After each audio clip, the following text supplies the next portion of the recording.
Good morning, good day, and good evening, my lovely friends and patients, and welcome to another live stream with DrTorment and a new tormented guest. A newest resident of the Asylum, someone I recently also found on the social medias and has also been introduced to by TJ Hodder from the Tapes of Trepidation. May I please introduce to you the lovely Madam Strangeways. Greetings and salutations, Doctor. Greetings and salutations, madam, and welcome. So glad you could come join us on the stream. Well, thank you for having me. I so appreciate it. Right, so I'm gonna have a little checkup with the chat, because the chat is known that I have always some technical difficulties going on. So, chat, whoever is present, can you hear me and Madam Strangeways? And now we wait for a response. Meow. And that's Cryptic Tales. Hello and welcome. Meow. Yeah. Hi, Cryptic Tales. I also just meow randomly as well, so that's good. Cries and Cryptic. Yes. Hi, Cindy. Thank you. Cindy says yes. Ah, thank you, Cindy. Cryptic, by all means, you know, mate, I always have a room for you. You just need to make room for me, man. Marty Martin, hello. Welcome, Marty. Welcome.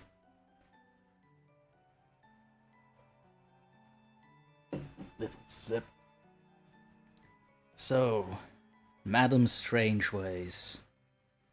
I do have a first question in mind, though. It's a bit of a standard question, but the floor is all yours. So do tell, what is the inspiration to your podcast? Because it is by default a podcast, right? You have your own website? Yes. So, Madam Strangeways came about because of the sheer amount of creepy audio content that I have been ingesting solidly for probably my entire life, but Oh. specifically the last 5 years.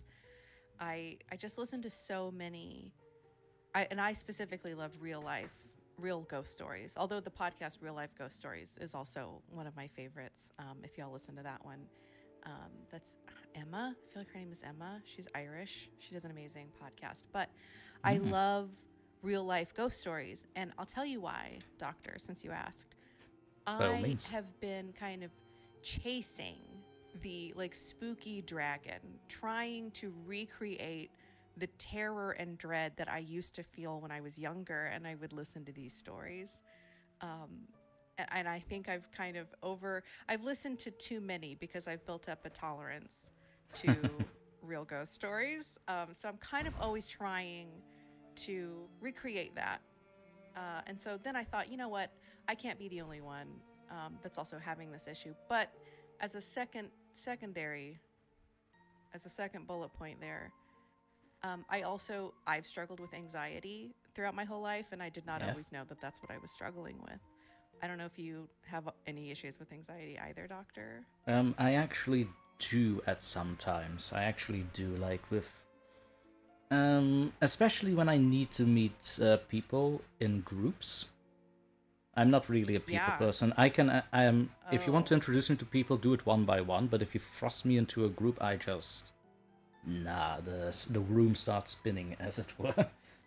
But also with minor inconveniences, like we just had today, because we were in a little bit of a panic before we started the stream, didn't we? Well, I was. Yeah, just a little, just a little anxiety there, but that was understandable. That was, Wi-Fi not playing. Yeah, By the so rules. that's for a little context to new viewers and the chat. So before we started, my Wi-Fi decided to bend me over my own desk and have its way with me. So I waited, and then randomly it just reappeared thanks to Madam's little spellcraft. So thank you for that. Yes, you're welcome. Just a little star shards and some Eye of Newt. No big deal. A little voodoo, a little hoodoo. Yeah, a little both of those. But with anxiety, I didn't know that I had anxiety for a long time. And I think that Right. what I have been seeing a lot, when I'm on r/paranormal or r/ghost stories, trying to find, ghost stories to curate for the podcast, is that I think a lot of people out there are also experiencing anxiety and may not even know it. And so I kind of wanted to combine those two things of chasing that scary story, ghost story, dragon, and trying to recreate that experience. And then secondarily, wanting to reassure people who are maybe hearing ghost stories and it does give them anxiety, but they just can't stop listening. It does scare us. It's just like true crime. I've also listened to a lot of true crime and it's really scary, but I also don't have a problem going to sleep at night with true crime. But with ghosts, you're in bed and it's 3 a.m. And They are what always is that there. shadow? Yeah, exactly. They're invisible and they're in your home, as opposed to a serial killer who, there's a Who lot of other might, people out yeah, a there that serial killer might just lurk outside your house and would maybe pass you exactly. by, but a ghost will just stand for hours in front of your bed and be like, "Hey, homie, what's up?" And just stare at you. Exactly. Exactly. So ghosts, it just hit different, and I feel like they affect anxiety a little bit differently. So I just wanted to kind of combine those two things and tell ghost stories, but then also remind people, and this is an important message that I've been working on lately, and I wanted to share it with everyone, which is that, you can feel afraid and not be in danger. You just because you feel afraid doesn't mean anything's wrong. You're still safe. I did think, I do think you recently did share that message on Instagram, didn't you? Yes, definitely. Yeah, A and few I do days it. ago. Yes, I did. Yeah, it's just been such a life changing message for me. I write it in my affirmation journal every morning. You can feel afraid and not be in danger. It's just been so helpful. So I thought surely this will help other people who are in a similar situation as me. I can't be the only one. Definitely not. The thing with ghosts is there is a little theory going around in the works. Basically, it's a version of the uncanny valley. Are you familiar? Oh yes, definitely. So the brunt of the theory is basically the more human it likes, but not really human, the scarier it is. And I think Yeah, yeah, with yes. ghosts that fits perfectly with ghosts and clowns, but we are not here talking about clowns. The damn clowns. Get out of Or here, clown. mannequins. Get out of here. Get out of here, Pennywise. Anyway, ghosts also fit that bill perfectly because you don't know the type of ghost or in what state the ghost excuse me, and what state the ghost is when you see them, if you see them. Like maybe they look perfectly normal, Victorian garb and everything, the classic. Or maybe they look just about when they died a violent death, which is a little bit more traumatizing. Just something's off. And so if you're Something's seeing an off. apparition and it looks human, it just looks something, even if, like, okay, I shared this story, this brief story, and I think my most recent episode, if not the one that's coming, no, it was in this most recent episode, um, where I was driving one night. It was pitch black, so I'm not, Oh. I'm in the city, but it's not like really close to the city, but it's very late, it's late at night. It's dark. I don't know where I'm going. Like I'm turning down residential streets. I'm looking for this house. I think, oh, did I miss a turn? So I'm looking around. I'm kind of, oh no, like I don't, why am I even here? I just want to go home. Like I don't want to be here anymore. And then I see something in front of me coming toward my car on the sidewalk. And what my eyes tell me I see, which is not necessarily what I actually saw, but what my eyes said that I saw was this woman in a white, long, flowing, tattered gown Hmm. coming toward me with black, like ragged, oily, long hair flowing behind her. And Oh. she's riding a unicycle. and I'm not joking. Wait, like, what? Like, all right, everything a you said so far was like I creepy, and then know. suddenly it's like unicycle. Okay, A but unicycle. do Yeah, so continue. It's kind of interesting. clown adjacent. But no clown makeup. Oh, Um, clowns. I know. But like my like blood just froze. Like it was like I was plunged into a bath of ice water when I saw this. An instant, that primal fear that you're talking about, the uncanny valley. Like my Right. brain is telling me something is wrong. Like this is not normal. Like you're in danger. This is not good. And then I kind of look again, and no, it's just some lady riding a bike. Like it's not even a unicycle. It's just a bike. I don't even Oh think she was god. wearing a dress. Like, so, I don't know. Maybe there was some sort of apparition following her, and that's what I saw. But I think probably I was just kind of already not in a great, headspace. And then it just a glance. My brain was like, "This is an evil apparition, demon woman that is coming for you on a unicycle," but it was that uncanny valley because my brain was like, "This isn't right. She should not be on a unicycle. She should not be wearing like I mean, Victorian white nightgown. good lord, no, So on a it's that unicycle, uncanny no. valley. No, exactly. Those things should not be put together. But exactly, yeah, it is that uncanny valley. Our brains telling us, It's. something's different, something's wrong. I actually had a very interesting conversation with narrative noob and dreadful anecdotes a few days ago about Uncanny Valley.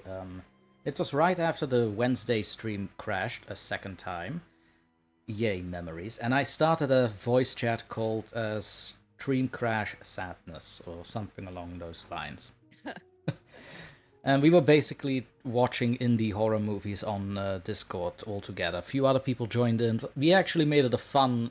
We made it a fun little thing. I'm actually planning to do more of that, so keep an eye out for it. But we did discuss the Uncanny Valley, and I think it was Bray, Narrative Noob, that actually brought on the. So if you think about it, like tens of thousands of years ago, people have been. People evolved towards their primal fears. Like there's a sudden reaction when you see a spider or a mouse or a rat, right? Mm-hmm. Like there's a instant reaction to that, either of revulsion or if you're really into them, you like them. That's sure, but I don't usually react Sure, that that's way. been trained. You had to train yourself. You had to train yourself. Yeah. So Bray then asked the question: So what lived in our past that we are so afraid of something that looks almost human, but not quite human? Why are we afraid of almost human-like when we see it in the dark? Like So what trained us? What trained us to fear what you're that saying. certain shape? Like if you see a mannequin, it's like, ugh. Well, that's with me at least. I don't like mannequins. I'm sure Yeah, someone. and it's like I know it's your amygdala that controls like fear and survival. Right. So, I mean, my amygdala is too active. Like, if it could be less active, that would be great. I actually, I told my last therapist, I was like, oh, I would absolutely not make it in the wild. Like, I would be dead. Like, I wouldn't survive. And she said, excuse me, you would be the most successful because your amygdala is so active that you're so responsive to every threat that's around you. So I think you'll really survive. Like a skittish dog. Yeah, yes, exactly. It's exactly like that. So I wonder if people like me, and I don't know if that just means, it's brain chemistry and, trauma or, whatever that controls how strong your amygdala is. I wonder also though, like if people that don't have a very super active amygdala, if they're as freaked out by that uncanny valley as everybody else, or if it's just, those of us who seek out scary stories, maybe there's some sort, that's actually that's a bigger question. That's a question for the scientists. People? Yeah. I know. I just thought I kind of want to go to college. I want to go back to college and I want to do a thesis on this topic. It's the thought that I just had. So, someone else, please go to college, do all of the studying, be smart, and then write a thesis on the correlation between amygdala activity and interest in scary stories. I guess you can include true crime. I feel like Sure. there's a subsect. Yeah. And then when you have done your studies and made your thesis, do comment it back here in the video so we can find it back. Oh yeah, yes. You got to let us know again, because otherwise, Yeah, you there's gotta no let us point know. for you to have done that. Yeah. We gave you the inspiration, we money. deserve the fruits of that. We need answers. And that too, yeah, sure, that too. Yeah. I mean, I know, for a lot of people watching scary movies and probably listening to scary media, part of what that's doing is like it's teaching ourselves what to do in case of emergency, like what to do in case our lives are in danger. Like, let's watch and then see how they survive, and then we'll take those lessons and then we'll learn from them. They're not always helpful, in the case of like slasher movies or like any Lovecraft. There's nothing that you can't learn anything from Lovecraft about surviving. You're in it. You're not getting out of that situation. Yeah, you're in the story, now suffer. Exactly. That's basically it. If you're a character in Lovecraft, you're there to suffer and go insane. That's it. Good day, and have a nice, not so good life. Rest of your life, whether that's thousands of years, eons, or 10 seconds. Aeons and aeons. Aeons and aeons when Azathoth once slept. But I did wanted to touch back on what I did ask before. So I asked for your inspiration, but I also got the notion you had some experiences yourself then. Not per se with anxiety, but with actual paranormal activity, or do you prescribe them to mostly the anxiety? No, I mean, I have some interesting, scary stories, whether or not, it's not up to me, whether or not something is actually unexplained. I think so much of it is just down to like your experience and what you take away from it and how it makes you feel. Like, it's just not any fun.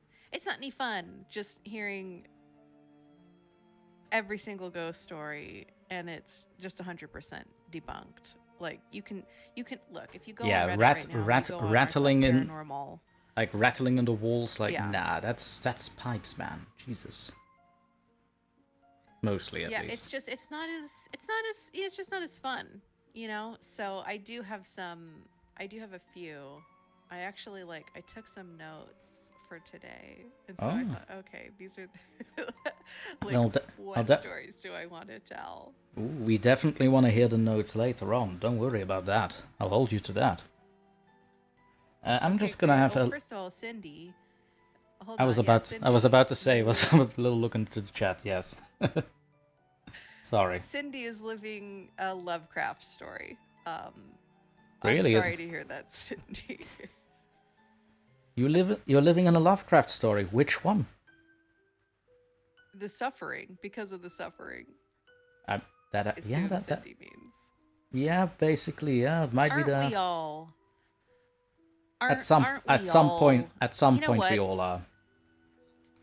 I'm gonna say, since I saw this, I know this is not new, but I saw it the other day and it reminded me, and I thought, wow, this just gets more true every year. I see this meme where it's like, in 2016 when David Bowie died, yes, everything has just gone downhill and into the toilet ever since 2016. And every year I've seen it, I'm like, that's true. And then 2024, I'm like, man, it just keeps being true.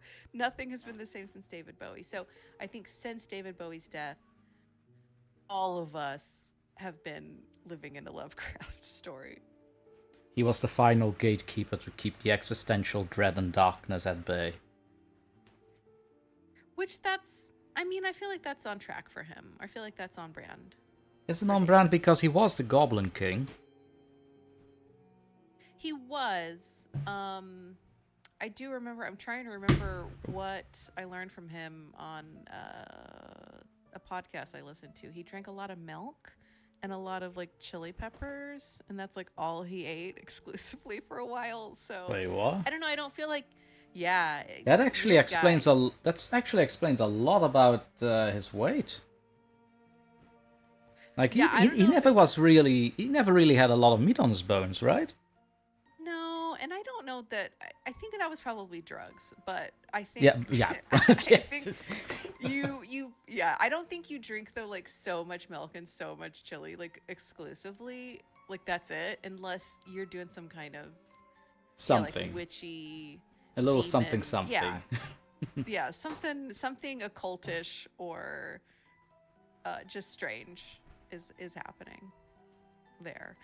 Um, but I do have some scary stories. I can tell a really quick one if you want to hear one right now. By all means, let me It's just not written out. first have a little look in the chat again because I did wanted to react to Cryptic over there. No, Cryptic, I'm not expecting you to quit, but you know, just let me know when you're available. Is what I mean with it. And well, that's not family friendly. Oh, that's just about me being bent over on the desk. Well, no, it's not family friendly, but then again, this is a horror channel, so if you're letting your kids listen to this, you really should reevaluate your parenting. Unless those kids are awesome.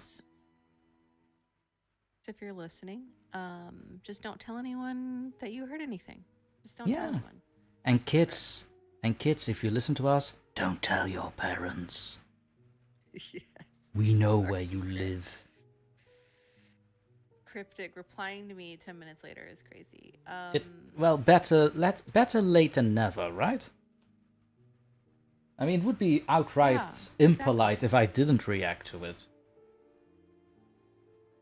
He got you. He got back to you, Cryptic Tales. Yeah. I was, chill, man. poetic. I'm gonna take the blame. I'm gonna take the blame for that one. No. No need to take blame for anything. Cryptic just, he loves to be dramatic in the chat.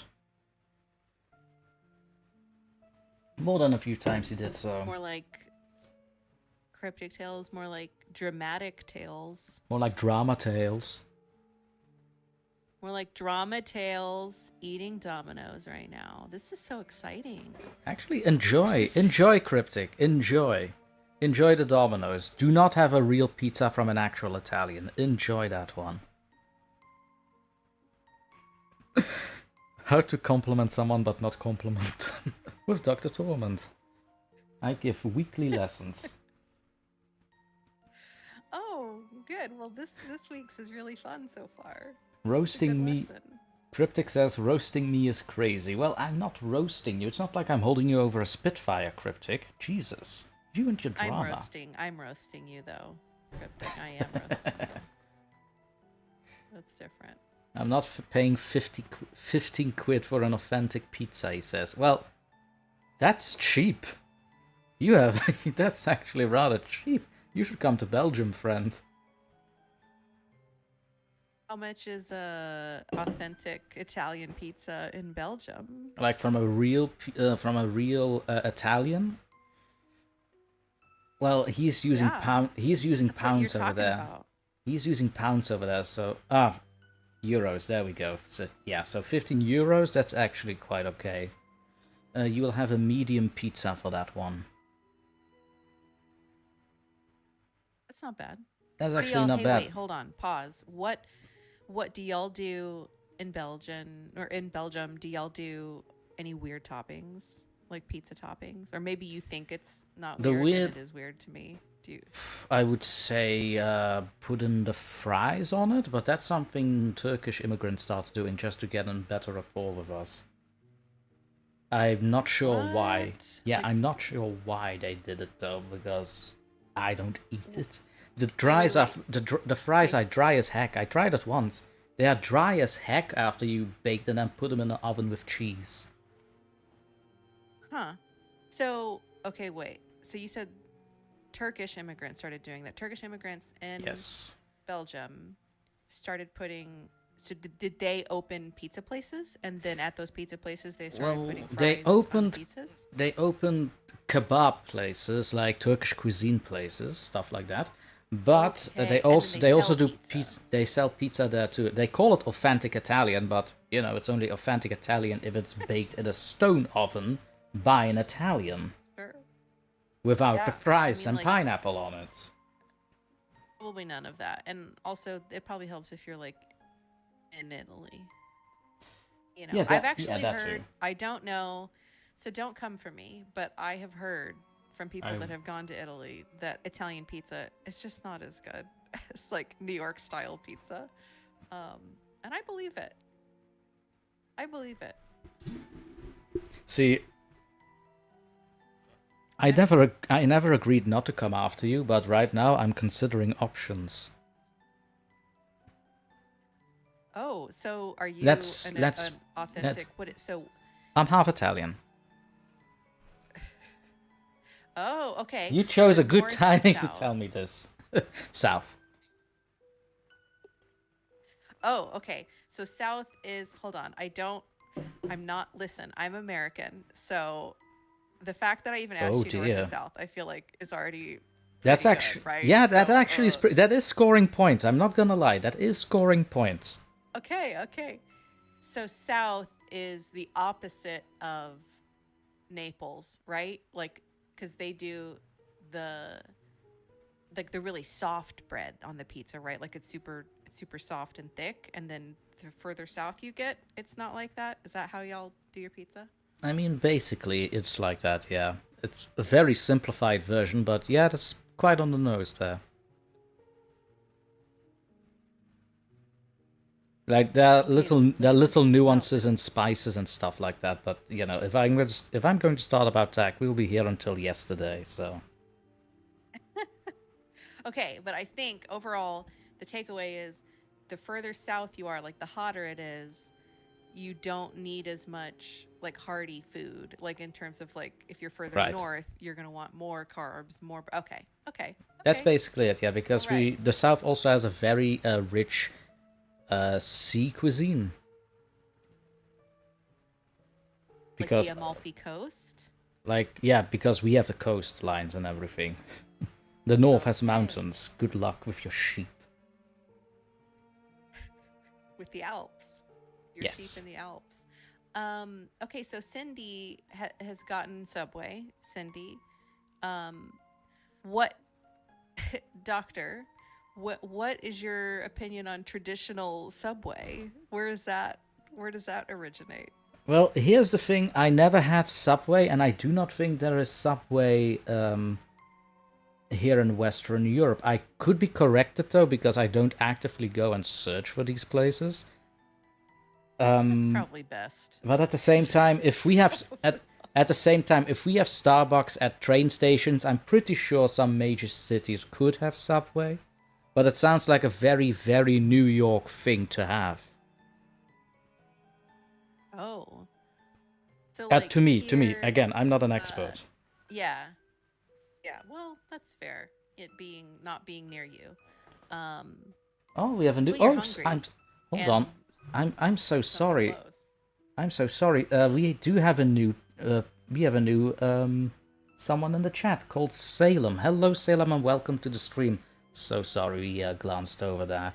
So Salem asked Cindy Hi, what they ordered. Salem. That's a lovely name. I love it already. I have a Well, story on my channel after Salem. perfect. It's Kismet. Ah, perfect. I'm sorry, I was interrupting you. What you were saying?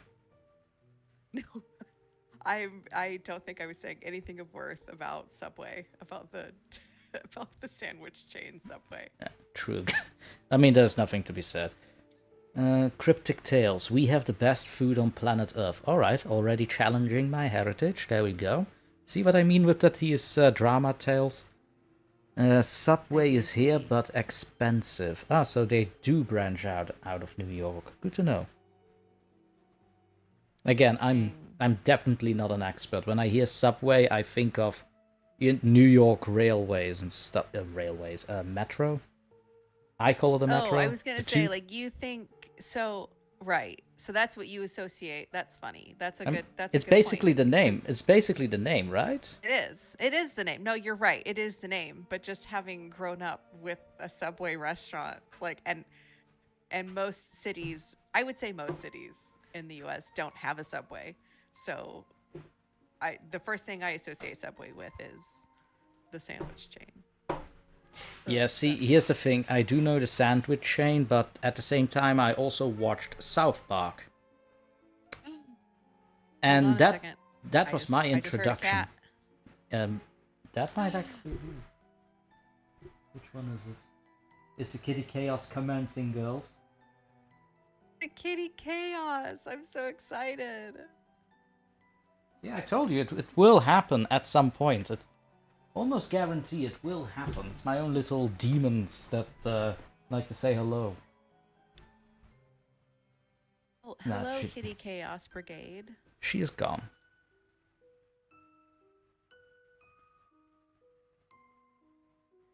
Let's see. By our food, I mean Arabic. Europe food is meh. Cryptic, you are really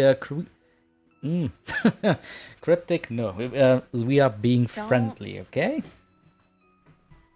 Don't let Cryptic know how offended you are. I'm not That's just gonna. I'm not Just gonna offended. give him power. I'm not offended at all. See, I am exactly. not offended. Who's offended? I am in control. Doctor. Completely in control. Besides, No hurt besides, feelings. I can always ban him from the channel if it gets too much. I'm just joking, Cryptic. You're alright, mate. Don't worry about it. We're joking. Drama tales, huh? How about Dr. Barely hurting? Well, I'm not trying to hurt you. This is what I mean with drama tales. You're proving my point. Torment. Like, it's not torture, it's torment. Yeah. So, yeah. I like to torment mentally with simple things. Let me be. But, madam, you said you had something prepared, right? I do. Well, so not typed out, but I do have an experience that I would love to share with you. And I'd love to hear your thoughts. By all means, so stage is all yours. This requires a little bit of backstory. Thank you. Every good story that I read, I should say, it kind of opens with like, I need to explain. You know, they may not say that, but they end up doing it. You know, here's the layout of the house, or here's what was happening leading up to the story. And to me, that's so important. You know, because when you're just reading a ghost story and you don't know anything about them and you don't know what's happening in their life, or etc., and they just launch into, I was sitting at my desk and I saw something out of the corner of my eye. Well, I mean, it's scary, but it doesn't paint a picture. So I'm going to paint a picture. Last year, I went in for a totally routine blood test, just not even a blood test, just my annual exam. And they did a blood test. I wasn't expecting anything weird out of it. I felt fine. I felt great, actually. And then the next day, the doctor calls me and is like, you need to go to the ER immediately because there is a really scary test result on here. Like, your liver levels are off the chart. This is dangerous. Yeah. No explanation. And I will say, she told me later, did not tell me at this point when I'm terrified and I'm like, oh my God, what's going to happen? Am I about to die?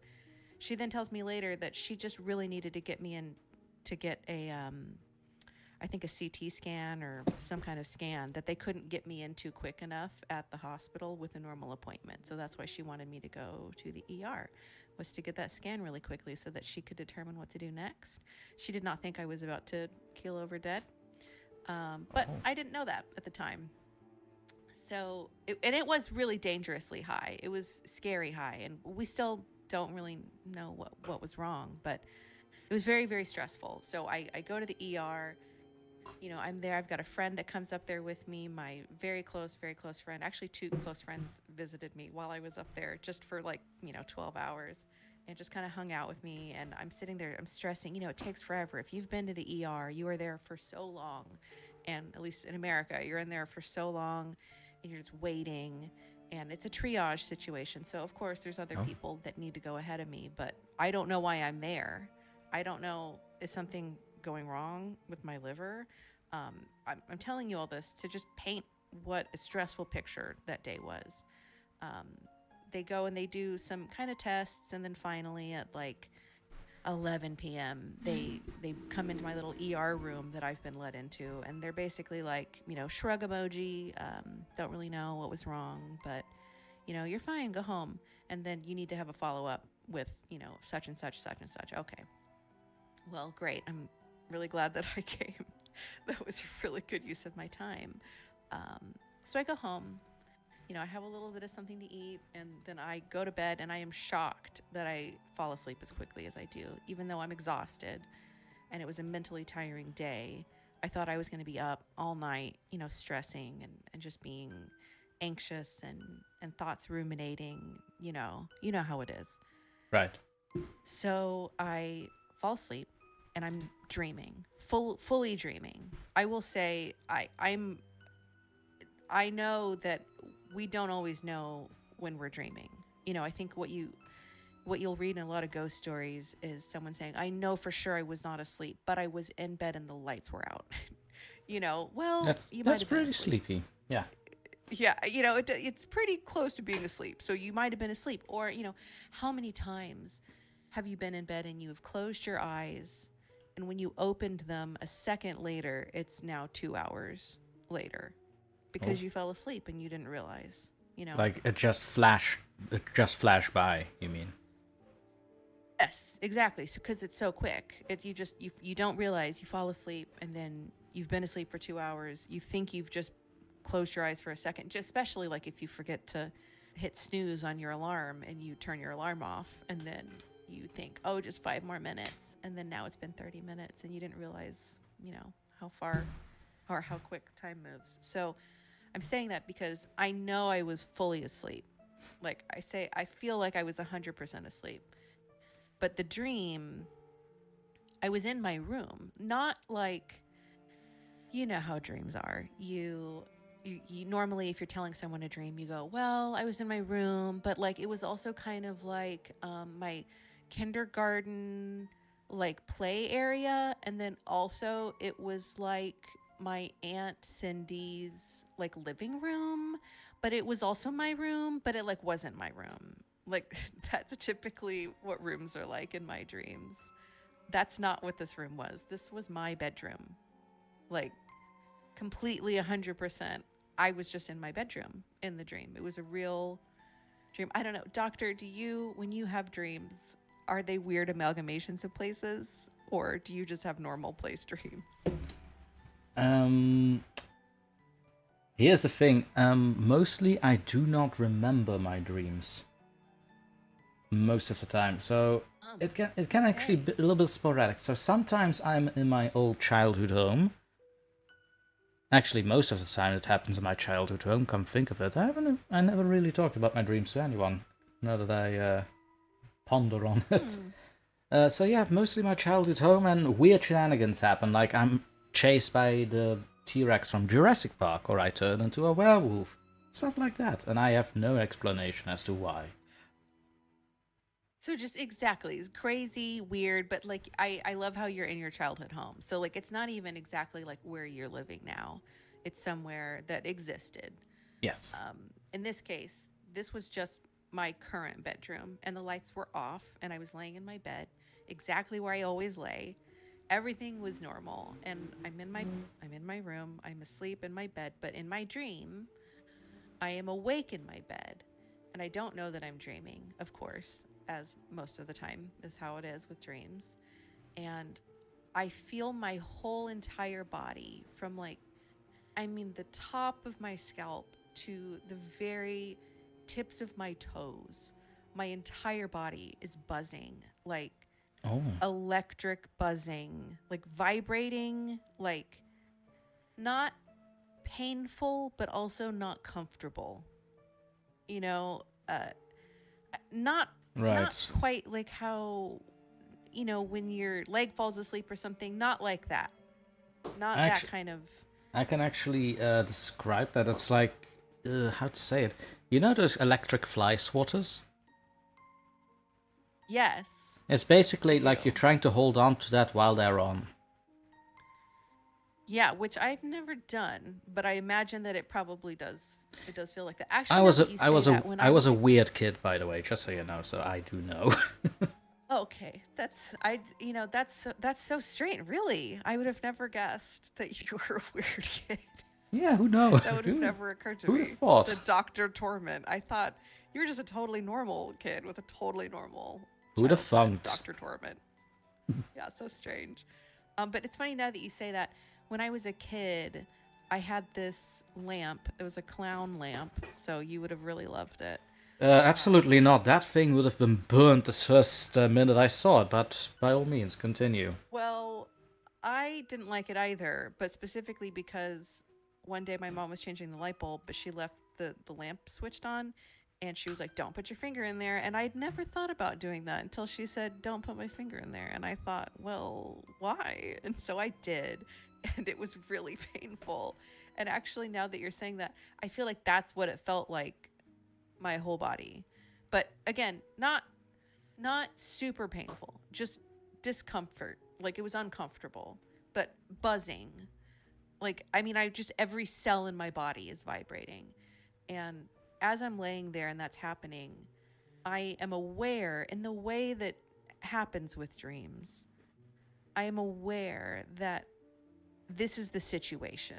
And the situation is that I am making a deal with the devil.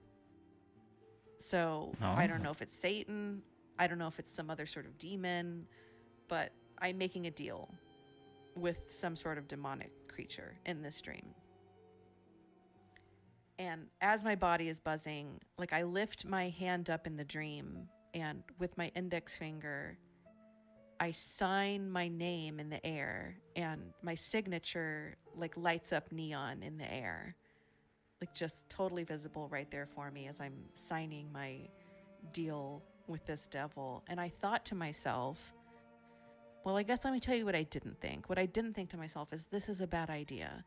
I didn't think, what am I getting into? I didn't think, I wasn't scared. I wasn't nervous. You know, all I thought was, man, I should have really asked for more. Like in this contract, I should have asked for more out of this as I'm signing my name. I could have gotten more out of this cheeky bastard. I woke up. Exactly. That's exactly what I was thinking. I should have really asked for more out of this, which my therapist had a field day with when I told her this story. But then I just woke up. I was just awake and laying there, like my body wasn't buzzing anymore, but it was very vivid in my memory. Like I can think of it right now and picture exactly how it felt. And it was just unnerving, but it wasn't a nightmare. I wouldn't call it a nightmare, but I would call it a scary story. Like a paranormal event is what it really felt like. No, definitely. I was actually kind of curious. This devil or demon, you weren't quite sure if it was Satan or like any other named demon, but I'm going to assume you had a very good look at them, right? No, like, so Oh, no. there was no one in the room with me. It was definitely like an invisible Oh, entity. like that. Okay, like that. Yeah, so I did not see anything. I did not see anyone, maybe, which is why I wasn't scared. I will also say that I read a lot of Kindle Unlimited stories. And I am drawn to, you know, anything that's got like a demon as a main character, especially as like a love interest. I'm definitely drawn to those. That So might be. it's That not like that might have played a role there. It may have. And I think if I had just had that dream any other day without my body buzzing, like fully vibrating, like I think maybe I wouldn't have thought too much about it. But considering they both happened together, and it was the night that I had spent in the ER, you know, that same night, and it was so stressful, and everything just magically turned out okay. You know, I don't know. There's something there. That is certainly an interesting event and story that I've heard so far. I say it is a first when I heard it like that. Like, you read a lot of stuff on Creepypasta and Reddit, but to hear it from someone that genuinely experienced it, that's something else. Like Reddit, you have to take everything with a pinch of salt, right? If the Redditor posts something, you don't know if that's real or not. I'm sure there are subreddits dedicated to it, but you don't know still. They might just be exaggerating a lot. Absolutely. Absolutely. You have to take it not just with a grain of salt, with like thousands of grains of salt. Thousands of grains of salt. And Creepypasta, well, that's just meant to spread a bit of quote-unquote internet folklore. So you cannot really take that seriously, but they're still fun to read. Especially if they're created enough. So yeah, to hear such an experience from someone that actually has experienced something like that, even if it is just a dream, that does hit a little different. Hello, kitty. Well, good. And the Chaos Kitties, I think they liked it too, so that's what really counts. Yeah, one of them came by, is like, hey, what you doing, father? And I'm just sitting here like, I hope you're not going to break my chessboard, kitty cat. Please don't. That's offensive. Please don't do that. Well, I'm gonna look over at the chat and see what's been going on since I've been yapping. I thought I saw Cryptic talking some trash. Wait, come again. See. What do we have? Cryptic saying, "How about Madam Perfectly Normal Ways?" That is Cryptic. so rude. Shame on you. Shame. You know, a gentleman doesn't talk to a madam that way. Cryptic. Yes. How dare you? How dare you? We are from Europe, for God's sake. I almost want to say something else. Okay, Cryptic Tales. She started it. Well, what did she start? She didn't. Again, Cryptic, you do not blame the madams and the ladies, alright? The rule number one in life, you are wrong.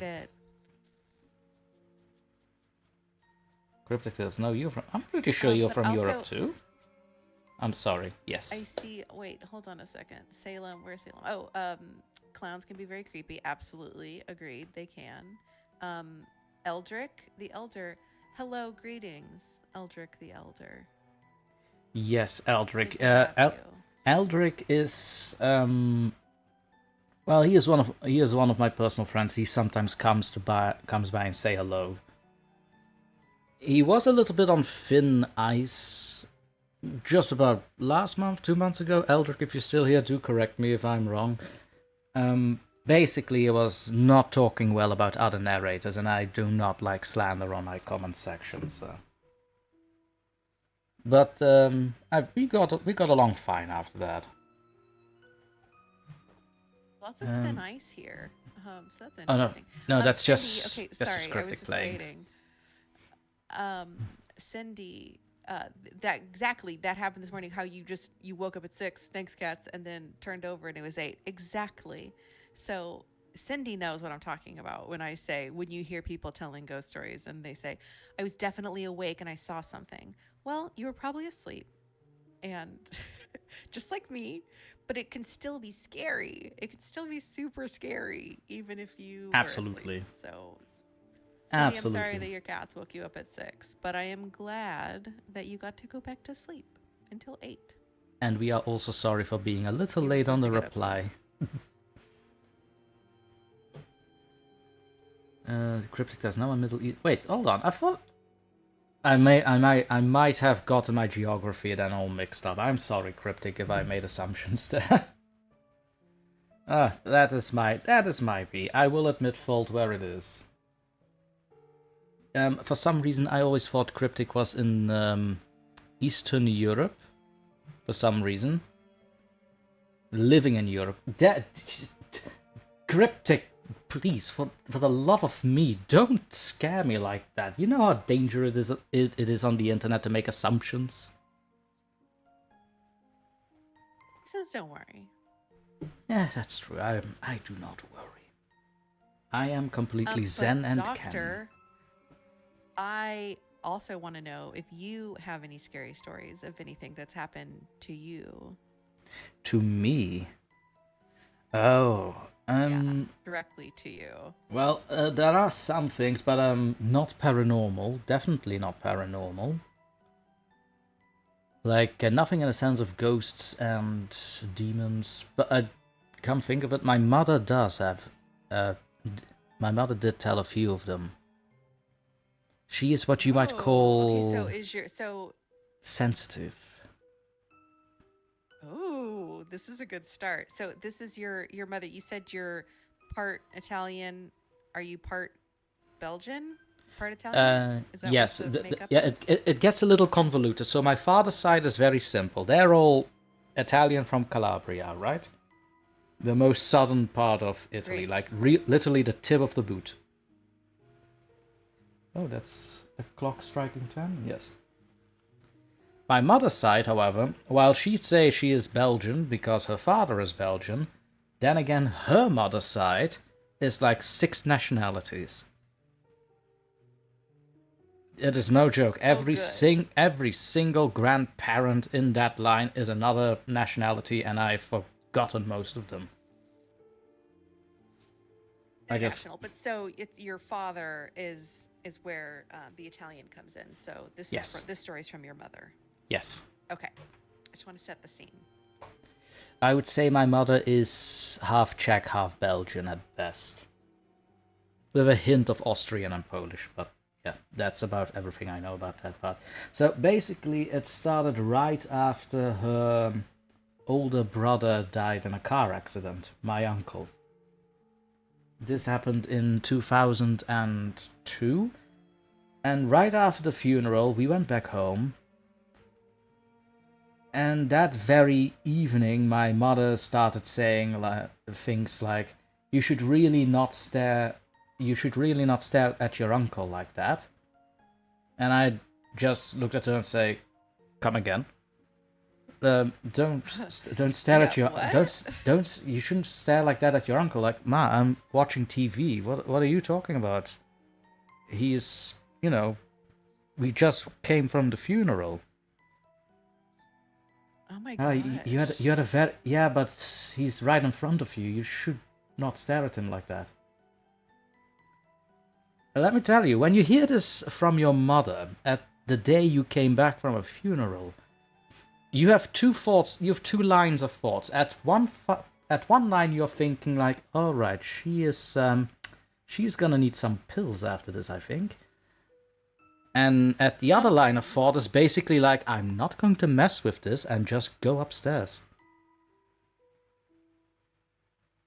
So because, I didn't really want to go into a discussion about this or start anything or make her more distraught than she already was. So I opted to say like, "All right, I'm tired. I'm going upstairs. I'll see you tomorrow." Okay, Mom, I'm gonna leave the room now. See you now, Mama. It's fine. And the next day she was making breakfast, and the microwave just stopped working all of a sudden. Like, she was busy with the food. It worked fine. It is a new microwave, just about 2 months old at the time, and suddenly it stopped working. And she resetted everything. Oh. And I was just eating my breakfast. Then she turns to me and says, "I don't think, you know how your uncle never liked his microwave?" And I just looked at her like, "If you're going to say the same thing as yesterday, I'm going to school early." And never coming back. Yeah, no, here's the thing. Then she just looked past my shoulder and then back at me like, "All right." It's like, no. You don't... No. That's worse. Why? Why would you do this? So yeah, definitely had some experiences with her. And then she decided, like, I think it was a year or 2 later, she decided to do tarot cards and stuff with runes and stones. Yeah? I wasn't really into that, but that was her thing. So when she was in Norway for the first time, she would actually call me like, "Don't forget to put the stones out because they need to charge in the moon." As you do. And I was like, all right, so what's Get gonna the happen? moonlight. Yeah. What's gonna happen if I don't? Same. Well, to start off with, sun. That's literally what you said on the telephone. To start off with, sun. They're protective Ooh. stones. So if you do not charge them, then bad things come in, and you are not protected. I was like, alright, so when you say bad things, what exactly are you telling me here? Like, are vampires going to come in, or bad? what? What are you talking about Yeah. here? No, worse, the demons. And she said it like she knows these things, and like what the demons? What do you mean? Which demons? Can I have demons? Can I Mom? have names, please? What's this about? Yeah, Mom. Like, I know Mom, the you name. can't do that. You I can't know the neighbor's leave. kid. I know the Yeah. neighbor's kid isn't a saint, but to call him a demon is a little bit out there. But yeah, wow, that was. Oh. So yeah, I've had my fair share of happenings with my mother. But not to say that I personally saw or experienced anything. Maybe sometimes a little bit of cold in a room at best. But then again, Sure. that's a little dubious to say that's paranormal, She was seeing something, and you didn't feel anything. Is what No. you're saying? Like, Yeah, that basically. it was her. You didn't feel like the air move, or like you didn't feel a cold spot. You were Not just really. unnerved. Not really. You were I unnerved was- because she was looking past you and acting like she was looking at a ghost. I mean, yeah, like she always did that, by the way. It's nothing new since my uncle passed away back then, but it did intensify after that. But I never saw something move, and basically when I did, there were times like I had my fill of things and I just put a glass of water on the table and was like, all right, make her move something. And that's when she basically told me, like, that's basically when she told me, like, Sam, if you're going to challenge things that you do not see or understand, they will come for you, because that is not appreciated. It's the same thing as in, what if I demanded of you to go to church every Sunday? What do? You throw a tantrum. What do you think will happen if you start demanding things of them? That's the last conversation I had about her, about challenging anything or putting glasses on the table. Like, That's fair. Never That's again, fair. because I'm always of the thing, like, I'm always of the stuff of if I don't understand something, I'm not going to mess around with it. Yeah, you know what? Like, That that's reminds me not so my much. area of expertise. That's good. It's smart. Yeah, just don't mess with it. I listened to this. Well, actually, pause. Let me put a pin in this really quickly. I want to Yes. first say to Cindy, how Cindy said, I've had some things happen, but too much to put in a chat. And Salem, like, Cindy, please tell. And then Cindy saying it would take up the whole page. Cindy, please, I would love to hear your story, and I would love to narrate your story on my show. So if you want to hear it, please, I want to read it. You can email me at madamstrangeways@gmail.com, or you can go to madamstrangeways.com, and that's MADAME, like it is in the title of the live stream. Please send it to me. I would be happy to read it and narrate it on a show. And of course, I give credit to everybody that I read. So I really want to hear your story, Cindy. I'm really curious what it is. I also have the link in the description, Cindy, so if you do want to share it with Madam Strangeway, by all means, just go to the description and click on the link. You'll be right on her webpage. Thank you.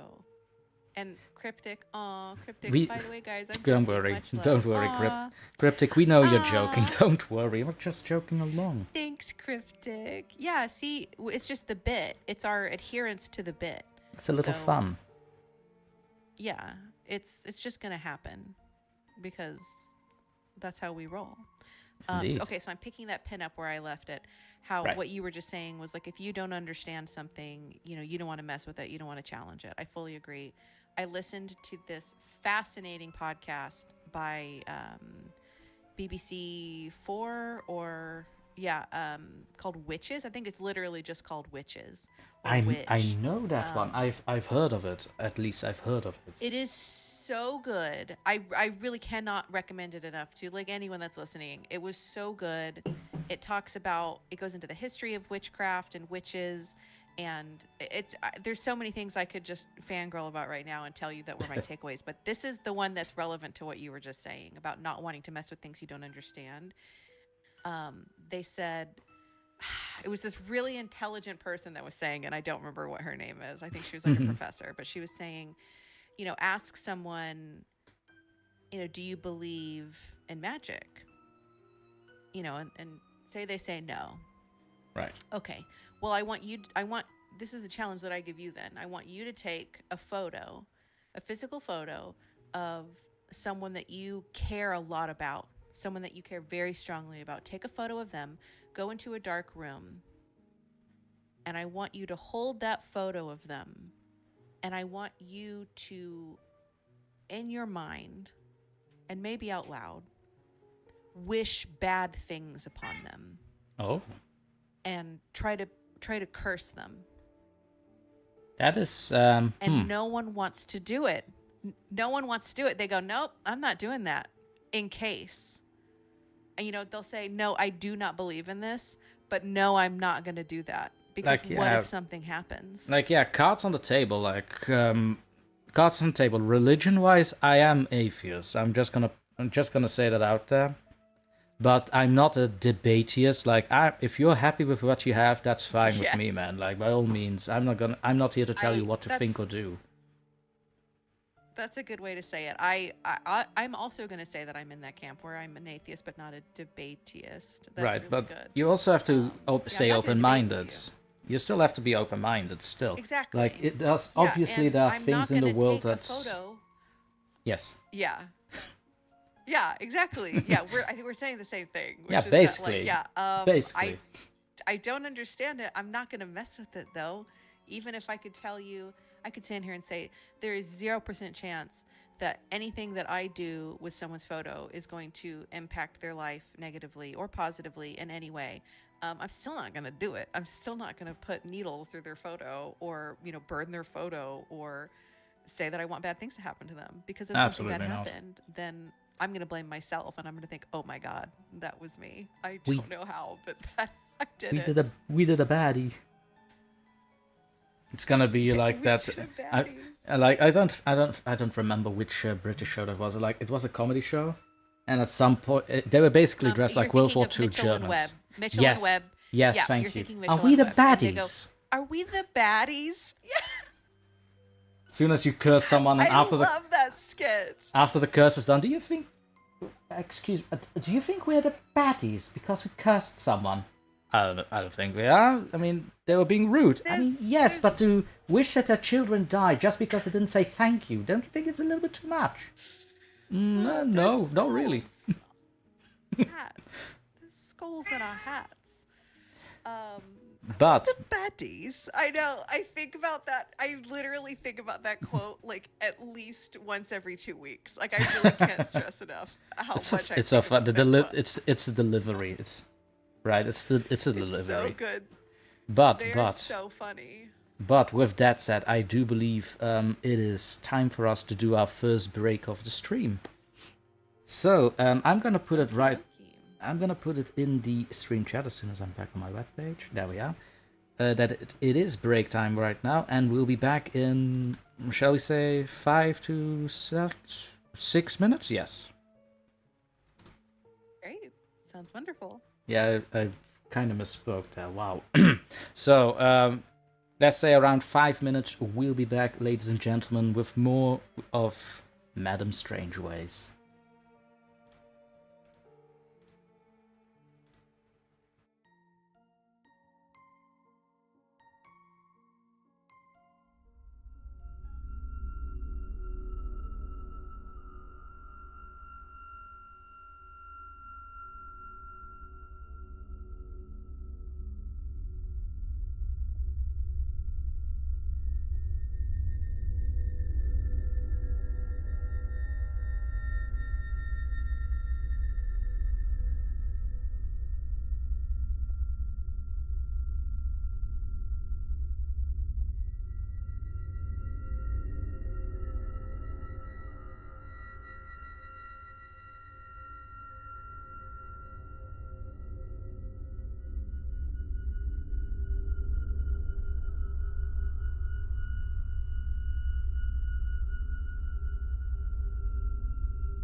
And we are back, and with me is Madam Strangeways. Madam, welcome back. Thank you, Doctor. I also see that Jinxie is back, so welcome back, Jinxie. No longer on break, we're back. And hello, Interscare Sleep. Indeed, hello Interscare Sleep. So Interscare is, before we started the stream, we had a little bit of a chat. And Interscare is one of the first people I was on a live stream on during his New Year extravaganza. I think I was the last narrator, and I also stuck around when he asked if any narrators were still around, if they wanted to hang out still until New Year's. And I did. It was very much fun. I read a story called The Presage of Horror, which is a bit of a Dracula origin story. And just for nostalgia's sake, I might actually read it on this stream. It's not a long one, it's a nice juicy one. It involves a little bit of voice acting, which I like. So that's something to look forward to. That's exciting. That is exciting. At least for anyone who wants to hear it, of course. But before we went on a break, we were talking about not messing with stuff you do not understand. Oh, yeah. So here's the thing for anyone that wasn't here. So, Interscare and Jinxie, FYI, if we don't understand something, we don't mess with it. That's the gist. If we don't mess with it, we don't understand it, we don't mess with it. Right. That's it. If you don't understand something, That's the takeaway.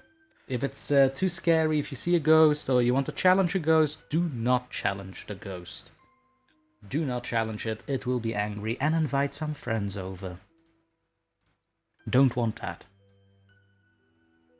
Jinxie, can we try to understand it though? Yes, that's a great question. Yes, you can try to understand it. Though, like, I guess it depends on what it is. If it's your sleep paralysis demon, I don't know. Do you want to understand that more? I feel like I think Madam Strangeway is the perfect guest to actually ask these questions to. Like, again, I'm born a little more skeptic, of course, and thanks to my mother, experiences with my mother, should say, it does kind of make me think like we already discussed before the break, like not to mess with things you do not understand or see.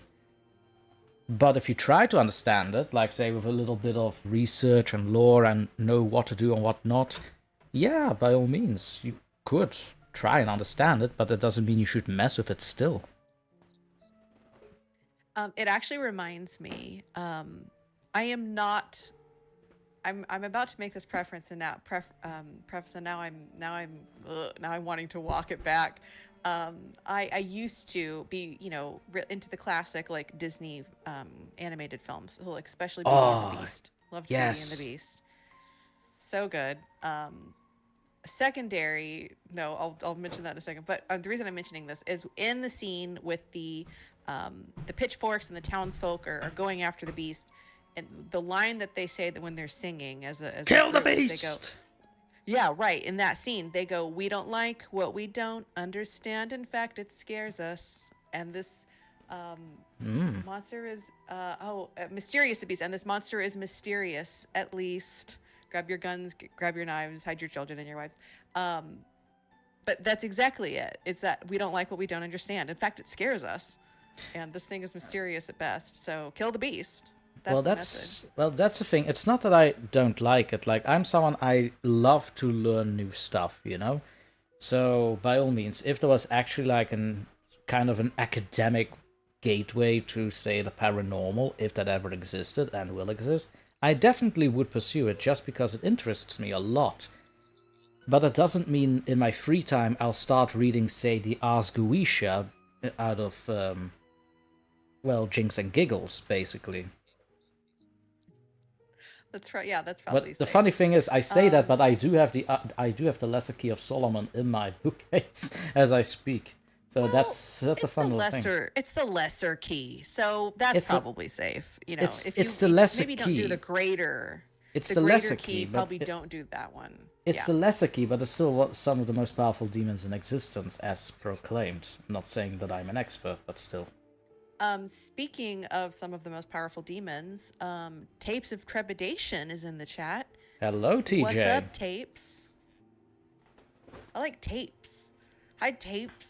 So to any to any veterans of the stream, Tapes of Trepidation, you know him. He was a guest on one of my streams as well. Lovely guy, and I'm very glad to call him my Canadian friend over the seas. So he says, "Hey guys, Canadian TJ. I've been running the roads all day and don't have a lot of time to hang out, but I look forward to listening back to the whole thing," which he does, by the way. "Hearing you guys together is awesome." Well, we are pretty awesome, TJ. We are not Canadians after all. True. So the roasting is free. The roasting is free free. when you come into the asylum. Okay. Yes. Join the asylum. The thing is, but then again, free... the free roasting is also vice versa. So I also take them. If you've seen the Discord, it's fun. Jinxie, TJ isn't just tolerated; he's a friend. What about me? Says Jinxie. I mean, Jinx. Listen, I met TJ first. It's a little personal, but you too are a friend of mine. Oh, they're like both listening. So like, how do you navigate this when they're both listening? You can't say. Well, simple. TJ, I met him first. Basically, what happened is he had a subreddit called the Dread Files, and there was a certain story I wanted to narrate, and he said, no, you little YouTuber with no name and renown, what you're gonna do is read this instead. No, he didn't say that. He didn't say it like that. That sounded like him. I think that sounded no. Canadian. Yeah, very impolite, very impolite people, those Canadians. Yeah, super rude. Almost like French people. But no, basically, that makes sense. Basically, he wanted me to do another story because he was narrating that same story and someone else, and he didn't want there to be confusion, which is fine. And he gave me the story "She Won't Stop Screaming," which is a fantastic story that I have on the channel. It is one of the more popular videos on the channel, come think of it. Indeed, and TJ, I do owe you a lot. I do owe him a lot, because after that story, it was kind of an introduction to the Baseline Feed podcast, whose founder was also a guest on the streams. Amazing people. Basically what they do is they also tell creepy, weird, and scary stories on their podcast. And it's all freelance voice actors and voice actors who want to grow within the community. So it's an amazing project. They have been on a bit of a hiatus lately, but they're slowly trotting back into the spotlight. Tapes of Trepidation. Nah, but for real, I'm grateful to call you a friend too, buddy. Ah, thank you, bud. Aww, that's so sweet. By the way, just for context, I said bud to TJ because he doesn't like that a lot. He doesn't like bud? He doesn't like the word, which I get. It sounds demeaning, which I get a little bit. So TJ, I'm sorry I did say that. Like a stepdad to like the bud, son that's like too buddy old. is fine. Yeah. Buddy is fine, but when you say bud, it's like a cigarette butt. What do you compare me with? Hey bud, that's a no. That's a no. You should add that to the rules. Add that under don't be a douche, and then under that one, don't be a bud. I'm just gonna call it universally. If when you call someone a bud, you're a douche and not welcome. There you go. It's a spoken rule now. Just roll it up. Yeah. Just. We're having so much fun. I mean, you're having fun on this stream, don't you? Yeah, I'm having a wonderful time. I hope that's clear that I'm having a wonderful time at the asylum. Absolutely. Absolutely. Asylum needs more people like that to have fun. You listen people to have some fun. I told you that in Thanks, confidence. The I mean, crying, it's... smiling emoji. Here's the thing, TJ. Everybody would have thought it was a joke until you screeched that at the chat. I mean, I believed it. I don't know. I did believe it. I don't know why. You know why? Because I know someone who does not like being called Buddy. And it's for the same reason as Bud. So I think that it's probably more widespread than we might think. No, to be fair, I also don't like to be called Bud myself. It's like, ugh. Cindy Cleveman, I'm confused. Oh, don't worry, Cindy. It's just me, TJ. It's just me and the Canadians in the chat playing around. Don't worry about it. Because I also count Jinxie amongst them. Jinxie may not seem like it, but she is one of the naughtier ones. And when I say that, it's... Call them nuggets. No, Jinx, I will not. She is very suggestive with her ideas. Oh, Cindy. Like cheeky? No, naughty? not like Cindy. Naughty not Cindy. like a bad puppy. Oh. No, not Cindy. Jinxie. Not Cindy. Jinxie. So Cindy's well behaved, and Jinxie is naughty. That's what I'm taking away. It's in her name. She's a Jinx. See, she's a okay. Wait, what? I'm not. Wait, what? Is it? Wait. No, that's exactly what she would. That's exactly that someone that is a little bit Jinxie would say. I do agree. Yeah, if you were naughty, I feel like you would be like, me? What, me? No, I'm not. Tapes, I will ban you if you call me Tommy again. Don't go there, mate. No.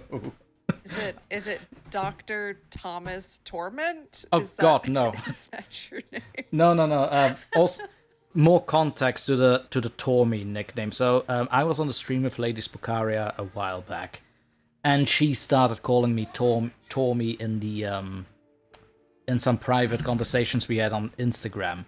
And then she called me that on chat, so I reverted back to calling her Spooky all the time. Then there's Duchess of Darkness. Wait. Instead of Thomas Torment, okay, wait, because we've got... Hold on. It's forming. So Tormy, short for Torment. So Tormus. It's Tormus Torment. Dr. Tormus Torment. Wait, where are you going? I just need to know, where are you plucking these threads about my name from? I need to know this. You know more lore about me than me. What's this about? That's me. I'm using my crystal ball. I'm using my Lenormand and my tarot cards, and I am seeing the truth, which is that your full name is Dr. Tormus Torment. Oh God. Yo, TT. Yo, TT. Oh God, no. This is gonna become a thing in the Discord. I can tell already. Like, here's the thing. That makes me happy. So TJ here also has another podcast called The Hodder Show, and he is also an somewhat active member on the Baseline Feed podcast when the mood strikes. But here's the thing. We basically go into the same circles, and just because Jinxie and TJ now have that nickname, everybody else will know. I will have to change my nickname on the Discord servers again. Oh God. Taurus. This is good. This is good. Jinxie, where did you get Taurus from? I'm not Spanish. That's maybe that's when you're trying to like lay low. Oh God, these. When you're using like kind of a false name, then you probably shouldn't use Torment too. Though. To be fair, this is just do one or the other. To be fair, this is more Torment lore that I've spoken about in months with anyone. So yeah. Well, we're unearthing it. Italian, Jinxie says, close enough. Yeah. But no. At least say Yeah, I'll give Jinxie. I will give it to you. No, at least say Torino or something like that. There. Oh God, now I'm participating. Ooh, that was good. Oh God, now Dr. that wasn't. Can you believe I didn't actually thought of that one? That just blurted out without having thinking about it. Oh God. Doctor, how do we? Is it Torrino? Dr. Tommaso Torino. There you go. Ooh, that's good. Y'all write that down. Tapes of trepidation. Yeah, you put on a mustache. Yeah, you put on a mustache, some glasses, maybe a hat. Right, should I dress like Vito Corleone from The Godfather, perhaps too? Yes, I was actually just gonna say, if you're pretending to be Italian, maybe you need a Vespa. Pretending to be Italian? Excuse me, pretending to be Italian. Che cosa fai? If you are pretending to be Dr. Dr. Torino. Tommaso Torino, sì. See, that one. Yeah. If you're pretending to be him, then you need an espresso and a Vespa. That's the thing. Jinxie. Jinxie. I'm so glad you brought that one up. I was actually about to say that. Remember, hold on, I gotta catch up. Remember when you forgot you were Italian and spooked yourself when you started talking Italian? No, I do. That actually happens sometimes.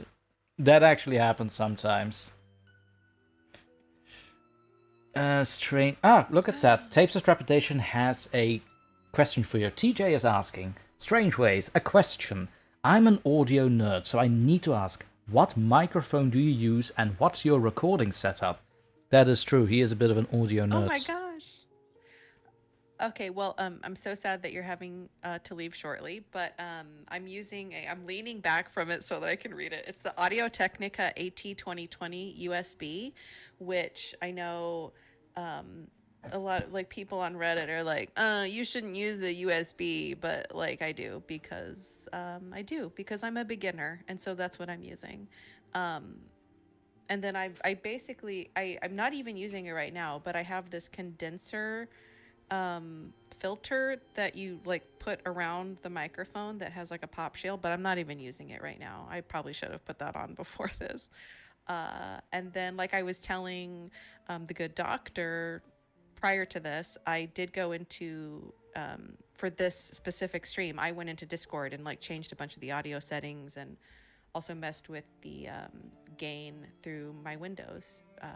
So yeah, that's where I'm at. But I record in Reaper, which was it was a really big learning curve. I'm still learning. The curve is still there, and it is still steep, but I record in Reaper. I think I answered everything. Is that... I feel like yeah, that's very good. But I feel like I'm the only one so far that uses Audacity. I do not know. Yeah, I was told it was a good free alternative than anything that's, not up my budgets. Yeah, and it is, and I had used it before, but here's the thing. So I wanted to be able to do punch and roll editing because I'm lazy, and so I didn't want to have to do the click where you click or you make a noise a certain amount of times if you make an error, and then visually you can go back and find that and do the editing. No, I wanted to go back through and do punch and roll editing, which Reaper apparently does a lot better than Audacity. So punch and roll editing is where you have misspoken, you move your cursor back to exactly where you need to start, you set it up, it gives you a 3-second playback of what you just heard, and then it starts recording exactly where you tell it to, so you can just literally pick back up and continue the sentence. So I might have to consider my options after this stream then. Okay. Yeah. I will be happy to share links with you. It is such a time saver. So anyone doing recording that's not doing punch and roll, highly recommend. Excellent. We'll definitely have a talk about this after the stream, though. Definitely.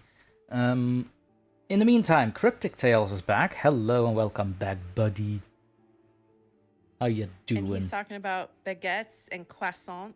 I Is that did what not. I'm Who seeing? the hell was talking about croissants and baguettes? I wasn't. Who was doing the French in the I think chat? he's yeah, well, I think Cryptic was calling your Italian French. No, it's not. It's that. Oh my god! I just did it again. Oh my god! No, it's not French. It's Italian. Italian. It's Italian. Tapes/TJ. Yeah, totally. We should totally link up for audio nerd chats. Me being an infant audio nerd. Here's the thing. Not really knowing. Here's the thing. Tapes of Trepidation also has a Discord server. TJ, if you want to, you can put an invitation in my Discord server for everyone that wants to join up. By the way, you have my permission by all means. And me and TJ both do frequent voice chats, like little hangouts in the Discord as well.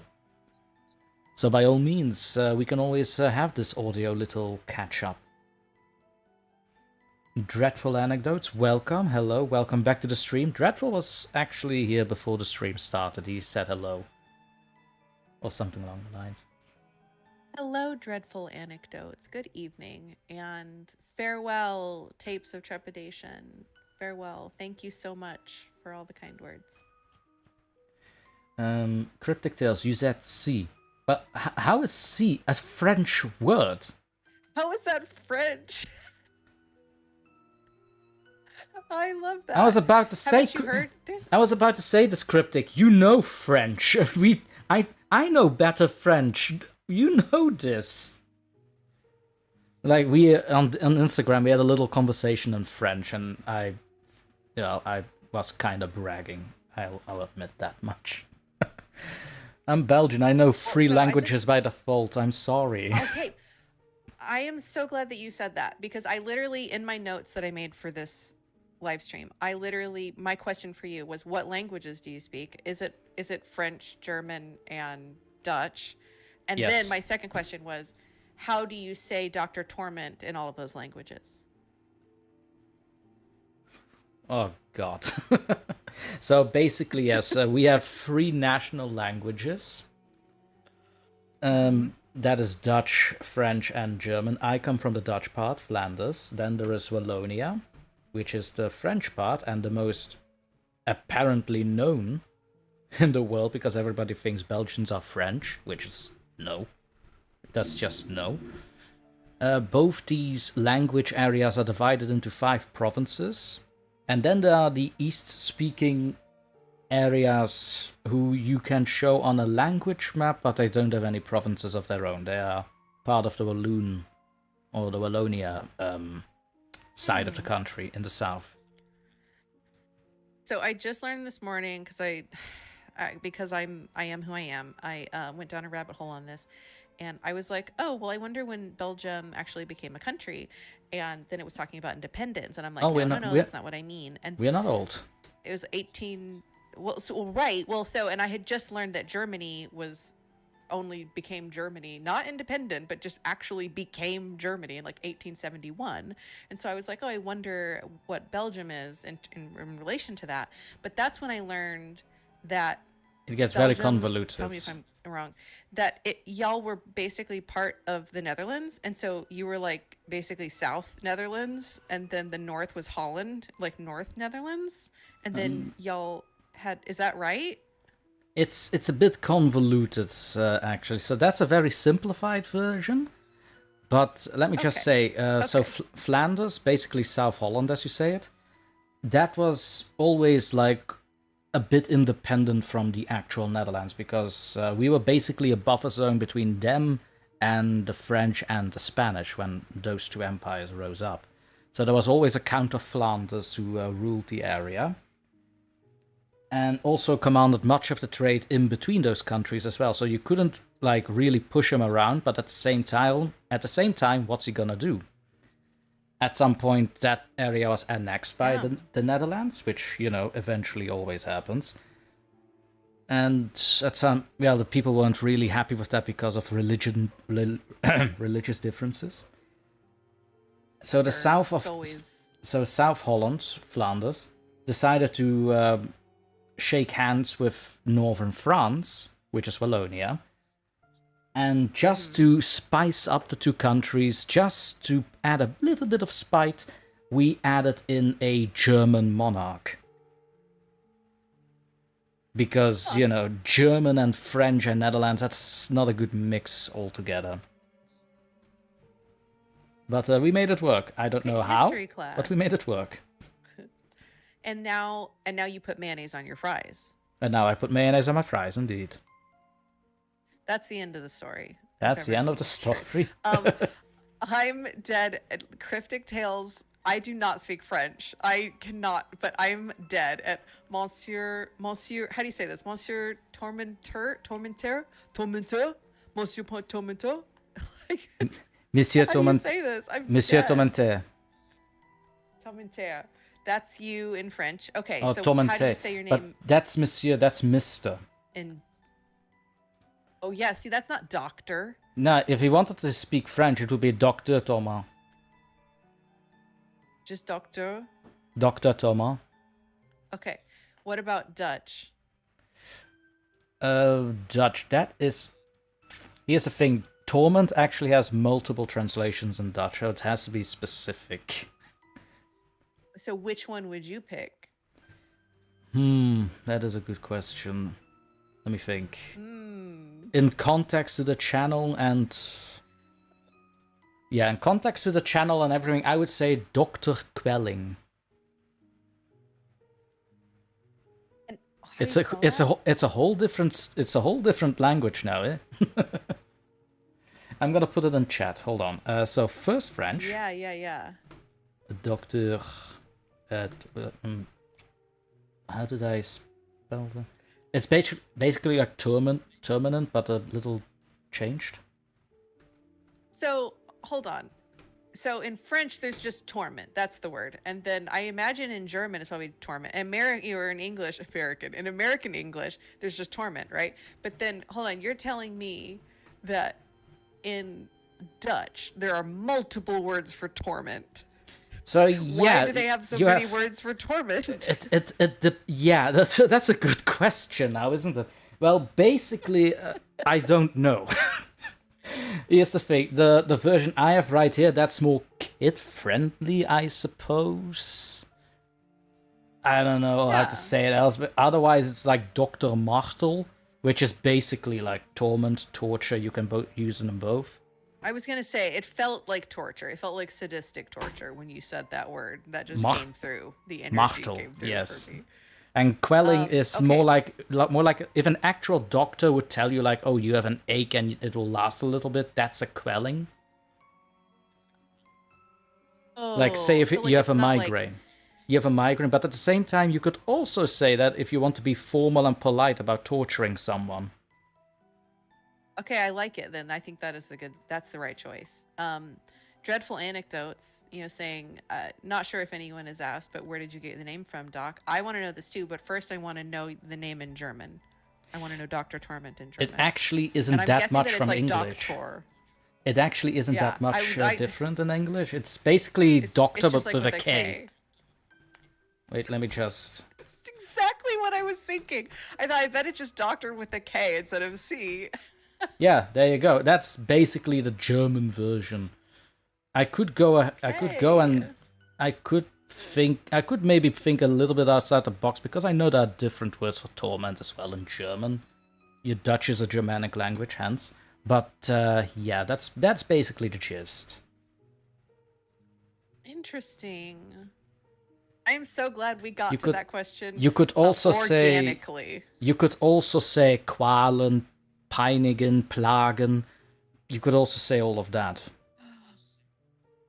In Swedish, it would be what do you do with that A that has the circle above it? Is that a circle above it? I'm gonna try. My screen is so far from me. This is gonna be fun. So I'm gonna try and pronounce what that is. Hold on. This is gonna be very cold reading for me. So, okay. Dr. Plager. Dreadful, do tell me if I'm right. Good. Do tell me if I'm right or not, Dreadful. Dr. Plager. or something along those lines. Swedish. Okay, Swedish is completely new to me. Like, I know Norwegian at best. See that? Wrong, sir. Okay. Send me a voice. Send me a voice note, Dreadful. Dr. Ploiga. I think I got it. Did you go to Google Translate? I did. I cheated. I fully no, I didn't. I don't know what you're talking about. I did not use Google Translate. I channeled a Swedish spirit, and they came through me. Just now. Of course. Okay. Hold on. I just noticed something in the chat. Jinxie says Dr. T loves his French roots. I do not have French roots. Like, I'm Belgian and Italian. You could not have any more anti-French here. Okay. Jesus, Jinxie, we've been over this. Sorry. And Belgian does okay. Wait, something just made me think of something. What is this? Oh, what is this? Dr. Hugo Strange. That's cousin. My cousin's in the chat. Yeah, that's actually a cousin of mine. Yes, he is basically. Oh God, the sound. Oh God, now the sound came through. So that's basically my cousin who also co-runs the Discord, and he's a bit of a quiet observer if I'm not around. But thank you very much. Quiet observer. Thank you very much, Dr. Strange. It is mucho apreciato. That is so cool of you, Dr. Strange. It is. That's the second surprise you gave me tonight. It's okay then. Jesus, I have so much to be thankful for today. Apart from my crappy Wi-Fi today. It's fine. It's back. Everything's fine. But we don't know what happened, so let's not mess with it because we don't understand it. There you go. By the way, Dreadful, do send me a voice note about how you pronounce that, because now I'm just curious, okay? But, Madam Strangeway, I also wanted to ask, you said you had several notes ready to present to us, correct? Several meaning more than 3. Then yes, then definitely. So we hit one of them. Actually, yes. We hit 2 of them. I pulled up 2 creepypasta stories, 2 short ones in case we had time for them, but we handled the languages. Okay, I'm gonna give you 2 options because whatever we do right now will be the last thing, and then I will have to leave all of you in this live stream world and move to another plane of existence. So this will be the last thing. So this is up to you in the chat. Y'all can let me know. I can make a poll for that, so hold on. Oh, yeah. Okay, yeah. So I can either do one of these readings of a short creepypasta, or I can share with you a true glitch in the Matrix story that happened to one of my friends the other day, and I asked her for permission to share this story with you. But it is much more lighthearted and not as spooky. It's kind of neat. It's like a different vibe. Creepypasta. So the options are read a creepypasta or read a true glitch in the Matrix, right? Yeah. Okie dokie. One is more narrating. So the creepypasta is definitely a narration. The glitch in the Matrix story is me recounting a story that happened to her that she told me. And with that, folks, the poll is up. Here are Madam's options. I made a typo over there, but we are going to ignore that one. Is she going to read a creepypasta or read a true glitch in the Matrix story? Something that really happened with one of her friends. Hellhound, welcome to the live stream, Hellhound, and welcome to the chat. Salem. Welcome, Hellhound. What a great name. Salem already says creepypasta, that's fine. Also, yes, Hellhound is a great name. That's actually a fun little name to have. What a good name. Such a good name. Okay, so, creepypasta. So far the poll is 50-50. Come on, people, we need a break in the tie here. Yeah, creepypasta again, up. I'm gonna give it, shall we say, 2 minutes? Yeah, that's safe. In 2 minutes I'm going to close the poll. So anyone joining the live stream, by all means, you have 2 minutes to vote whether or not Madam will read a creepypasta or a true glitch in the matrix. And I thought about it because when I listened to your live stream that crashed, I didn't get to go back and finish all of the other ones, but I know that y'all were trying to find a glitch in the matrix story. Right, yeah. We try to. Operating word. And I found one, and I asked for permission on Reddit to read it, and she did not get back to me in time, unfortunately. But if she does get back to me, then I'll let you know which one it was. Ooh, do tell. In the meantime, for the reading after that, as promised, I do have the story I read at Interscare's livestream, Presage of Horror, ready, which is for after Madam's narration or telling. So that's the one we talked about. It's the one we talked about before, about the Dracula sort of origins. It's not long. Sounds so familiar. I did make a video about it a while ago. I must have gone back and watched it, because that sounds, as soon as you said that, I was like, I have heard this story. I have heard him narrate this story, but I will be happy to hear you do it again after. It'll be a live performance this time. When it's up on YouTube. Yeah. You can compare it to the live performance and to then. 6 votes in, and we are still at 50-50. Wow. I have such Can I be a tiebreaker? I mean, you could. I don't think that's fair. I won't tie break. Oh, I think you can be a tiebreaker, though. I don't think I can be. I cannot vote. It's my poll. Well, Cryptic. it's your poll, so you're in charge. Cryptic, you did not break the tie. Now there are 8 votes and still at 50-50. Who is the shenanigan who is doing this? No, it's not Cryptic, but there is a shenanigan in the chat. I swear to God. Nephew, if that's... Cousin, if that's you, you were gonna have words when you're back from Italy. Oh yeah, he's going on vacation in Italy, by the way. Oh, north or south? Calabria or he's Venice? going more to... I believe he was going more north side. Oh, hold on. Jinxie, that looks like a mischievous emoji. Is this Jinx acting up? I'm being sorry. naughty? You may have heard a little bang on my end. That's alright. I unalived a mosquito who was particularly fond of annoying me. But now it's gone. That's probably best. Okay, Cryptic Tales is saying 57% for Glitch in the Matrix. And Dr. Hugo Strange with the demon emoji. Excellent. That's one of my favorite emojis. I swear, Jinxie and Strange, if you two are in cahoots with each other, I do not know what I can do about this, because that would be beyond my power.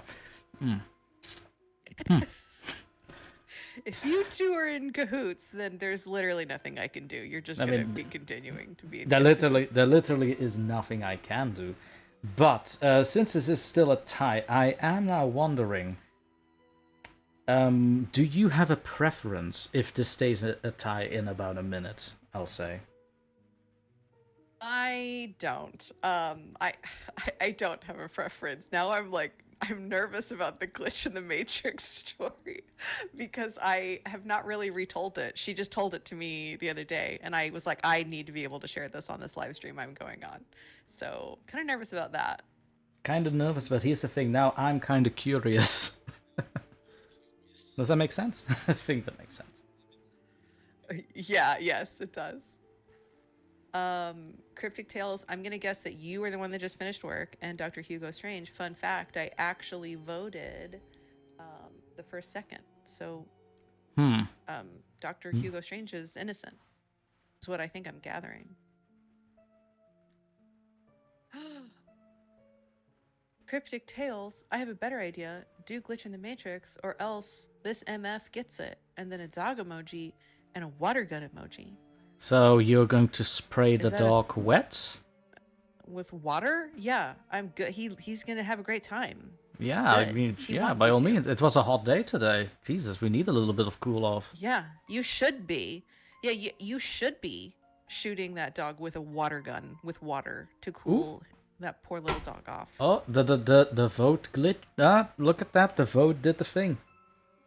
I'm gonna end the vote now before any more shenanigans happen. So the winner is Glitch in the Matrix. Glitch in the Matrix. Everybody loves a glitch in the Matrix story. It was Jinxie with the innocent halo. It was a close one. It was a close one. Not gonna lie. It was a close one, but It yeah. was really close. Okay, I'm just glad. y'all are I'm all just gonna glad. regret having. I'm just glad chat came to a decision about this. Like, wow, normally it's a lot more chaotic than this. Okay, good. Well, I'm glad you all came together. Everyone that voted Glitch in the Matrix will regret having voted Glitch in the Matrix once this story is over. Okay. Well, the stage are is you ready, Doctor? the stage is all yours. I'll go ahead and mute myself so you cannot be interrupted. Oh, thank you. But please, you don't have to do that. Please jump in, ask questions. Oh no, it's more because of the cats. But here's the thing: if I do see questions pop up in the chat, I will definitely read them for you. Yes, please. Thank you. Okay, here we go. So my very, very, very, very good friend. I'm gonna change her name for this story. What should her name be? Jeanette. My very, very, very a good friend whose name is Jeanette. She has a dog named Lola. This is not a dog that would enjoy being shot with a water gun, but her name is Lola.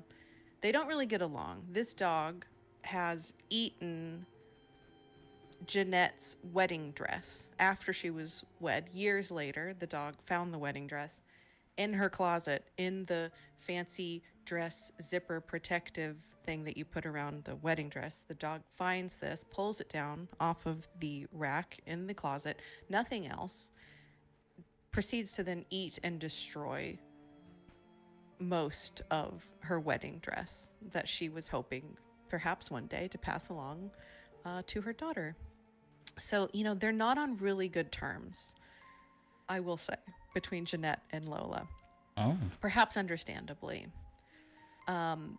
She also, though, does not feed the dog when she's preparing food, for instance, in the kitchen. Not because she doesn't like her, but because you probably shouldn't do that, especially when it's like a raw vegetable.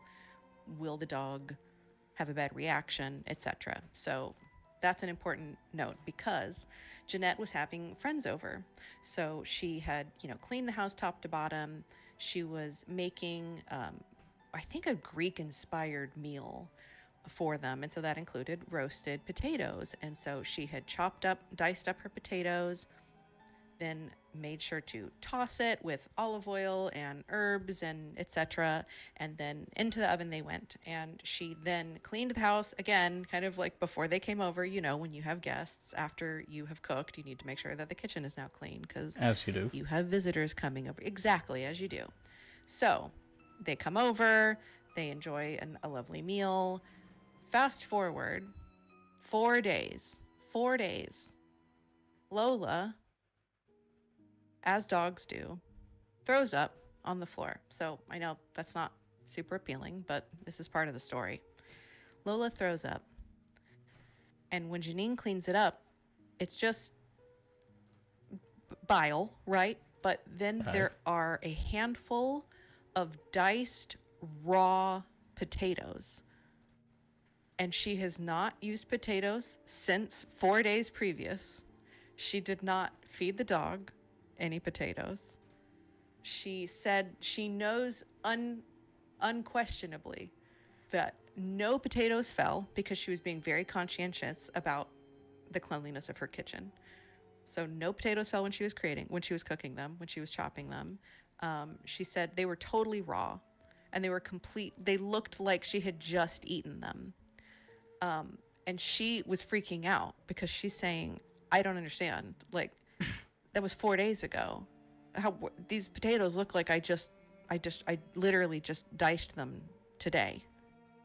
And she didn't know what to do. So I started asking her questions. I said, okay, well, I'm like, well, maybe some of them actually did fall on the floor. She said, no, I am positive. None of them fell on the floor. I said, you've got kids. Did your kids give any of the potatoes to the dog? She said, nope, the kids were not in the kitchen with me when I was prepping. Furthermore, she said, there's no way that they could have even been cooked because there was no seasoning on them. There was no color from the oven. So these were raw potatoes that appeared in Lola's stomach 4 days after she last cooked them. And they were raw and not cooked. And they didn't have leftovers. So her question to me was, how is that possible? How is that possible 4 days later for these potatoes to appear in this dog's stomach? I said, well, Lola likes to eat stuff. She likes to eat dresses. She likes to eat things that are not supposed to be eaten. Yeah, she's a dog. Yeah, exactly. But especially Lola. Lola is like a magnet to things that, Janine does not want her to eat. And, she said she wasn't in the kitchen with me. She doesn't even really like me that much. She's the family dog. She doesn't really like me. She was not in the kitchen with me, and she was not begging for scraps. She was not begging for potatoes. No potatoes hit the ground. How did the potatoes appear in Lola's stomach 4 days later? She was really freaked out about it. So that is the glitch that I said you would regret having voted for, is that these raw potatoes teleported into Lola the dog's stomach 4 days after they were chopped up and not given to her. How did they get there?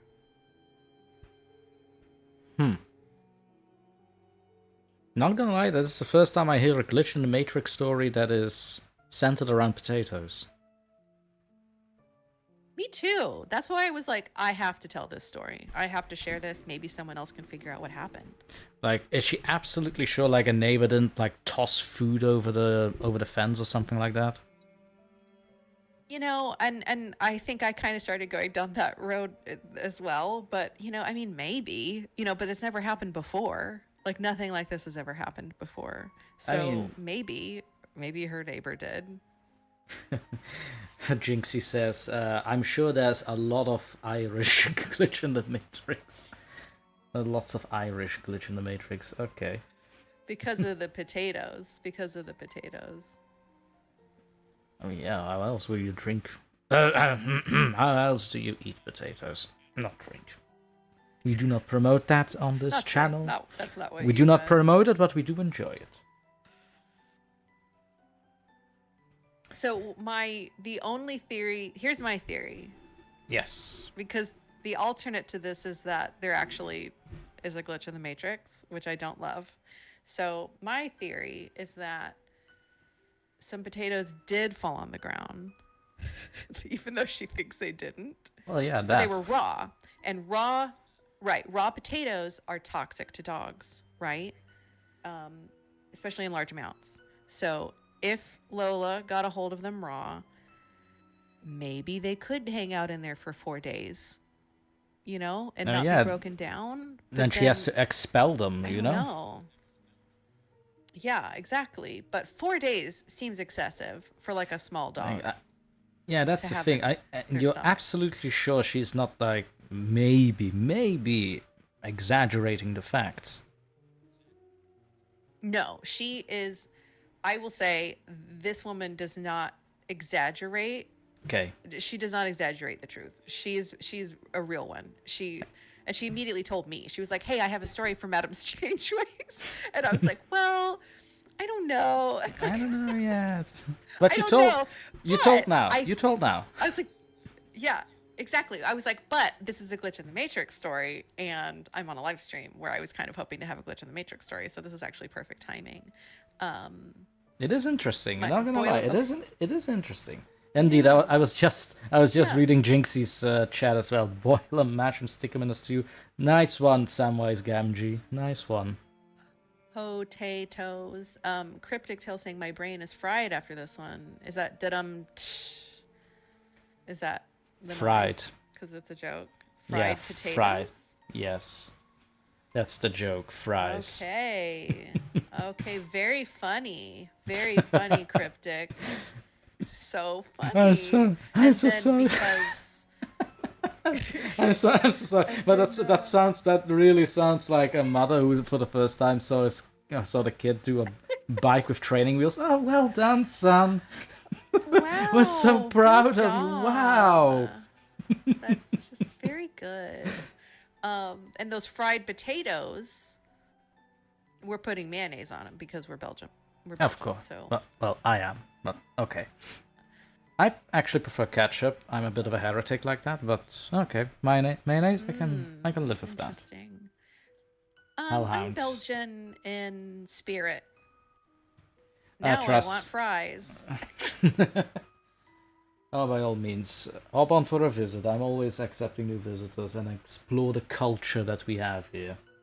Of less than 200 years. My god, we are young. Okay, I'm here. Like, I'm gonna offer this. We seriously have like dedicated quote-unquote restaurants where the speciality is only fries and the snacks with the fries and the sauces.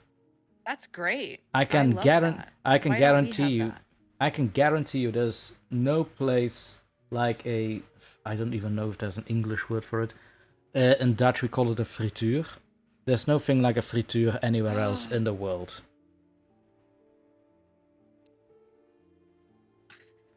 Hellhound. I'm on my way. Now I want fries. By all means, Hellhound, come by. I actually have one of those. Jinxie, don't you dare, Hellhound. Jinxie in any, fries. in any way, Hellhound. By all means, I do have one of those restaurants near me around the corner. Stop by. We'll have dinner. Jinxie French fries. Yeah. No. Do you okay, play but I will games? say, Hellhound saying I'm on my way sounds ominous. Like, do you want a Hellhound to be on their way to you? Sure, they're fun to hang around with.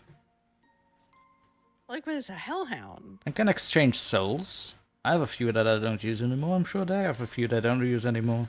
Oh, just spare souls. Yeah, that's fair. Yeah, That's fair. I mean, I'm not gonna trade my so- premium souls. Like, no, Reagan is gonna stay where he is. Okay, all right, I'm happy. Yeah, I mean, if that's premium. I mean, it's premium to some. I mean, I have to cater to a lot of people. Okay, I want to offer a peace offering after that glitch in the Matrix story that I read. I would be happy to also read the creepypasta if you're okay with it, and then go, or I can just also see myself out. You let me know. How about I read mine first, and if you still want to, you can still read your creepypasta after that. Okay, great. Excellent. So, as promised, chat, I'm going to read something that I've read like maybe once in my own live stream and once on Interscare's live stream, and I have made a video about it. The Presage of Horror by Dungeon Marshall, submitted on Our Scary Stories. It is a story about, well, I already spoiled it in the chat, but I'm just gonna leave it for now for any newcomers that might jump in. So, without further ado, The Presage of Horror. The writer was alone in the room. He sat in his favorite chair by the fireplace, smoking a cigar and dispassionately drinking a glass of wine.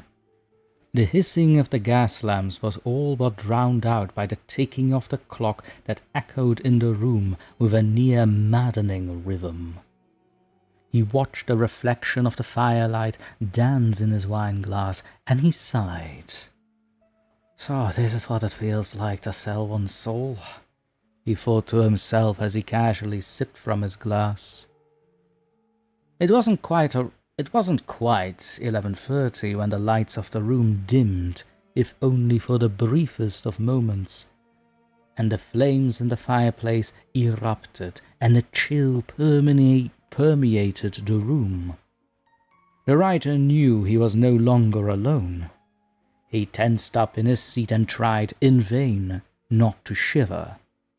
He took another drink of wine to calm his failing nerves. A typescript landed with a heavy thud on the table next to the 54-year-old writer. "Very amusing," said a voice from behind with a strange intonation. "So you approved the draft?" He did not attempt to look at his visitor. His eyes gravitated towards his glass of wine. Kitty chaos in the background while I read. Yippee. He swirled the remainder of his contents gently and listened as footsteps moved around the spot where he sat. Footsteps that were in almost perfect unison with the ticking of the clock. Though he tried not to look, he could see the tall, dark figure of a man before him help himself to a nearby seat.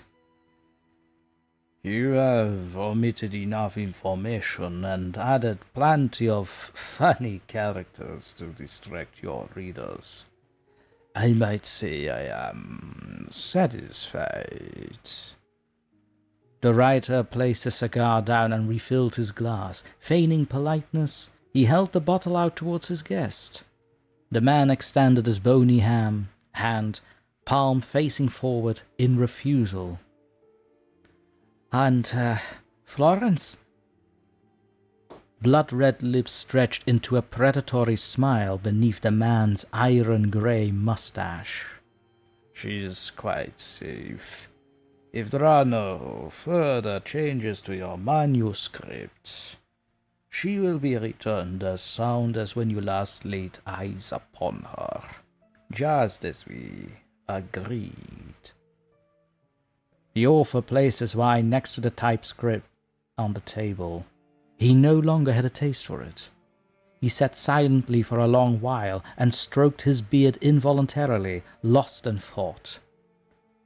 "Hey me, why a work of fiction with smatterings of truth?"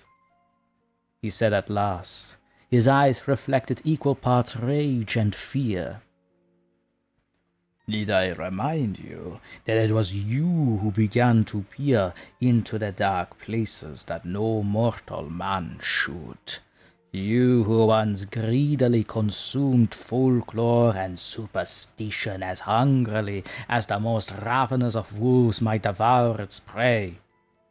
You learned much in your travels, enough to be a threat, even to me, or with the proper persuasion, a great aid to my cause.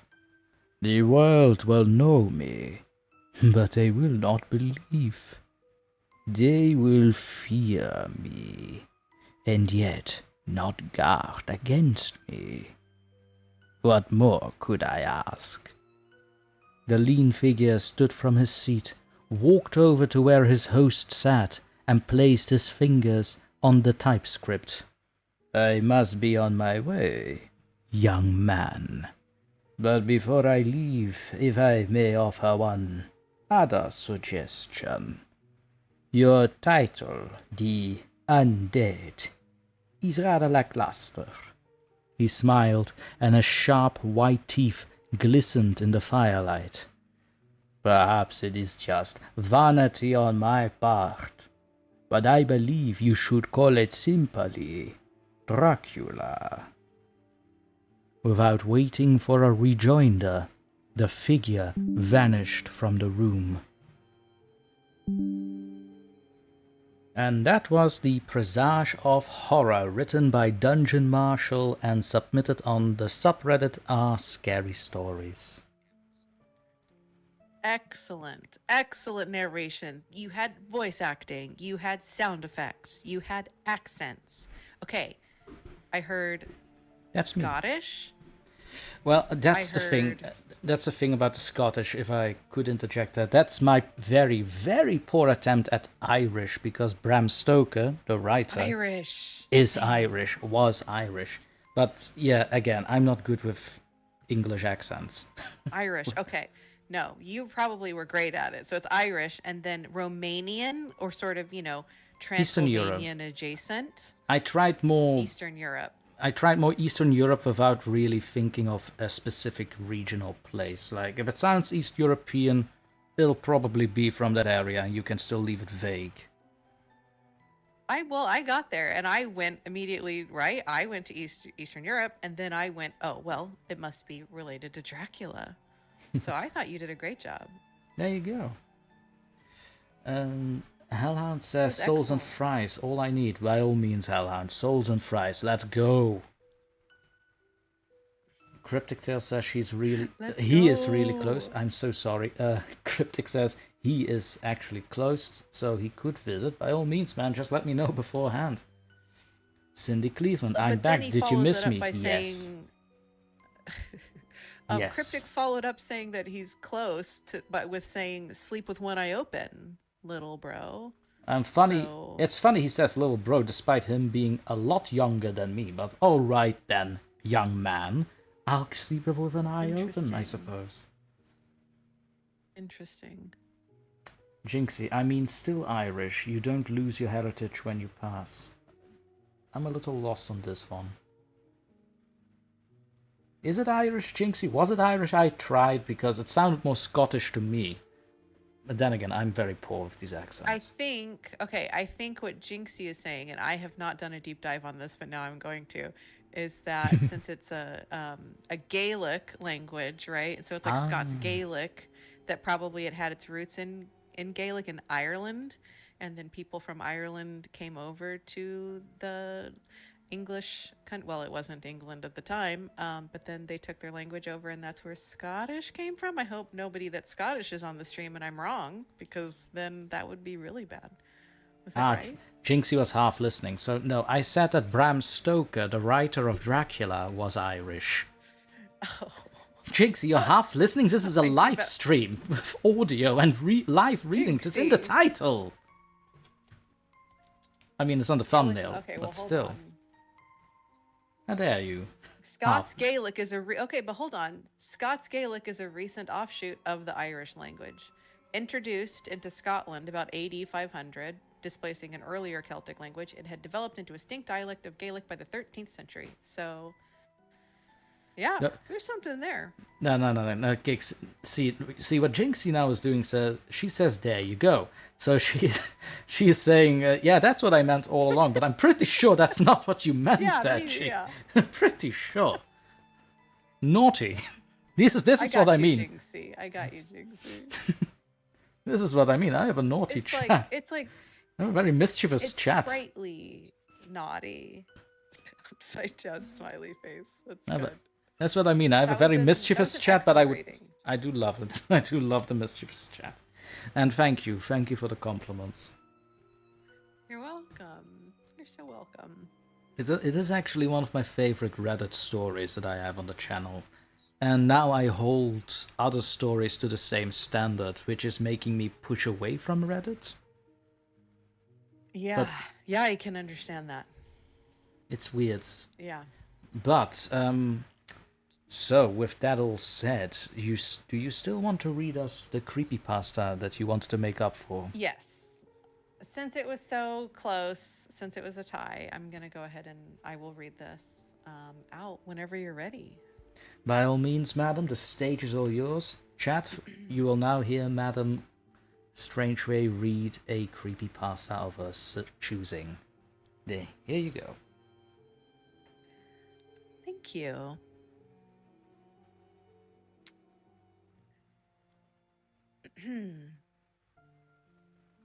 The Fortune Teller. For as long as I could remember, I had possessed the gift of sight. I could see things that others couldn't, glimpses of the future, hints of what was to come. And so, I had become a fortune teller, using my gift to help others find their way in life. But one day, something changed. It started out innocuously enough, a few customers here and there, all with the same vision for their future: fire and smoke, destruction and chaos. It was a strange and unsettling pattern, but I tried not to think too much of it. As the days passed, however, the pattern grew more and more pronounced. Every customer who came to me had the same vision: a world consumed by flames, a future destroyed by fire. At first, I thought it was just a coincidence. But as the days turned into weeks, and the weeks turned into months, I began to realize that something was very wrong. There was a darkness creeping into the world, a force that was spreading like cancer and consuming everything in its path. I tried to warn people, to tell them of the danger that was coming, but no one would listen. They scoffed at me and dismissed me as a madwoman. And so I retreated into myself, withdrawing from the world and the people in it. But the visions only grew stronger. They came to me in my dreams, in my waking moments, and even in the midst of my daily routines. Everywhere I turned, I saw the same thing: a world consumed by fire and smoke, a future destroyed by the darkness that was spreading like a plague. And then, one day, it happened. The sky turned red. The ground shook with the force of the flames. I watched in horror as the world burned around me, as the very fabric of reality was torn apart by the darkness that had consumed it. As the flames of the apocalypse consumed everything in their path, the vast majority of humanity was wiped out. Only a handful of individuals managed to survive the cataclysmic event. And as I stood there, alone in the midst of the burning ruins, I realized that my gift had been a curse all along. I had seen the future, but I had been powerless to stop it. And now, as the world burned around me, I knew that there was no going back. In the aftermath of the apocalypse, I wandered the desolate ruins of what was once a thriving civilization. The world was unrecognizable, a barren wasteland devoid of life and hope. I was among the very last humans alive, damned to bear witness to the world that once was. As I roamed the empty streets and charred remains of buildings, I thought back to the days when I had used my gift to help others. I had believed that I could make a difference, that I could use my abilities for good. But in the end, it had all been for naught. I had been powerless to stop the darkness that had consumed the world. My warnings had fallen on deaf ears, and now I was left to bear witness to the destruction that I had foreseen. In the days that followed, I struggled to come to terms with my newfound reality. I had lost everything: my home, my loved ones, my purpose in life. The weight of my gift hung heavy on my shoulders, a constant reminder of the world that had been lost, a world I had failed to help. And that is the end of that creepypasta. That was certainly something. I do not hear a lot of story. Oh, I don't hear a lot of stories anymore that focus on apocalyptic tellings like this. That's actually a refresher. I know, I kind of thought the same thing. Or like you see it and it's very bloody and it's very, super violent. But I liked this was very solitary and lonely. But I do want to mention it was written by Alparos Lila. I'll put their name in the chat. By all means.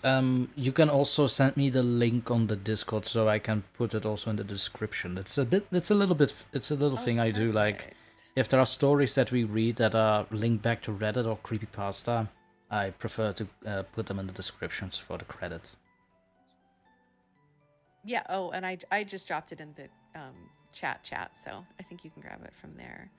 Um, Cindy's gone, so sorry, bye, Cindy. Eldrick the Elder saying, "Oh, this is a good one. So I really enjoyed reading it. Thank you. he likes your style of telling. So I'm gonna say that Thank you. that he likes your way of narrating the story. I have to say I was also a little impressed. So you usually do real life ghost stories, right? That's your bread and butter. That's my bread and butter. Yeah, yeah, it is. Right, and you've never considered stories like these, like obviously fictional, but creepypastas or Reddit. Not until I ran into TJ and then you. I hadn't even considered it. No, but it was fun. It was fun. So I'm glad you guys enjoyed it. Thank you. Like everybody has a specialty. Like me and TJ actually had a conversation about our different styles. You know. There was a time where I was exclusively only Reddit stories, and then Halloween 2023 I started adding creepypastas. And now I've really found my niche with the more classic horror stories, like classic gothic horror stories, Edgar Allan Poe, Lovecraft. And your style, at 100%, your style lends itself like perfectly to classic gothic literature. It helps. It helps being a little bit. It helps being a. I don't want to say the things that I know. Jinx is not gonna like it when I say it, but it helps being old-fashioned. I am a little bit old-fashioned. I usually would say I'm an old soul, but she doesn't really like that phrasing for some reason. I feel like Jinxie's old also soul. Yes. Yeah. Go means I can feel. I feel you, Jinxie.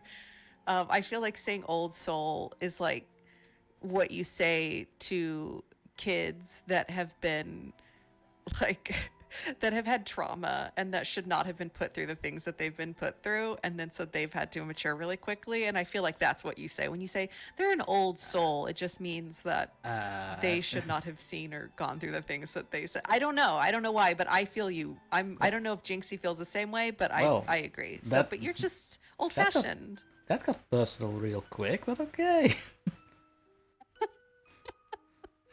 It just, it's just like a polite way of saying like, oh, this child had to grow up and mature too quickly. I wouldn't say like that's not what you're saying. I wouldn't say a traumatic, but I did have to mature real quickly because of events. That's all I'm gonna say about it. That's all I'm gonna say about it on live stream, at least. Oh, sure. I'm sorry to hear that you had events that made you have to mature more quickly. I'm sorry that happened, but I'm a fan of the current DrTorment, so you've done a good job. Thank you. Oh, Jinxie. Nah, I just don't think Dr. T doesn't have a soul, so it can't be old. Now, here's the thing, Jinxie. I never said it was my soul, was it? Yeah, he's got souls on deck. We've been over this. I have a few old souls here in the cupboard. Some of them I'm putting aside for how long. That's what you mean. Oh, right. That's what you mean when you say old soul. Is just like how long you've owned the soul that's on your shelf. That's what old soul means. I mean, yeah. Cards on the table. That's just a joke I make with Jinxie, but I do consider myself really an old soul outside of the character. Just to clarify. Yes. Yeah, well, I think it comes through, and I think that you did a great job kind of finding your niche there. Your style absolutely lends itself to all of that kind of literature, and when I told you, I left this comment on one of your more recent Lovecraft narrations saying like every The Outsider. time I read yes, every time I read Lovecraft from now on, I will be hearing your voice narrating it, and that's the truth. No, thank you. Wait, Jinxie, what's this? You didn't have an old soul, you say you are an old soil. Well, okay then. I'm a soil. There, happy? I'm apparently so. I have plants and fungus growing on me. That's fair. I feel like that would be fair to say with Probably. the setup that I'm seeing right now in your office and the Dep- skull.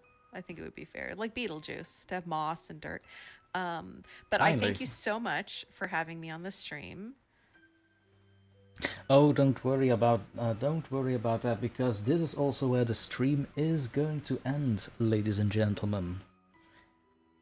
So, basically, this is not. It was never meant to be a long stream. I just wanted to also to see how long my setup could last after the previous crashes on Wednesday. And when we didn't have a single crash, so good job. And we didn't have a single crash, indeed. So now I definitely know it's not my setup that caused that problem. But with that said, I do thank you for being on the stream with me, Madam Strangeways. We had a lovely time, and your reading of the apocalyptic story was fantastic. Gotta say, you definitely should consider, if you want to, you should really do consider doing some creepypasta narrations. If only on YouTube, not per se on your website. If you want your website to focus on ghost stories, of course. Well, thank you. I so appreciate that.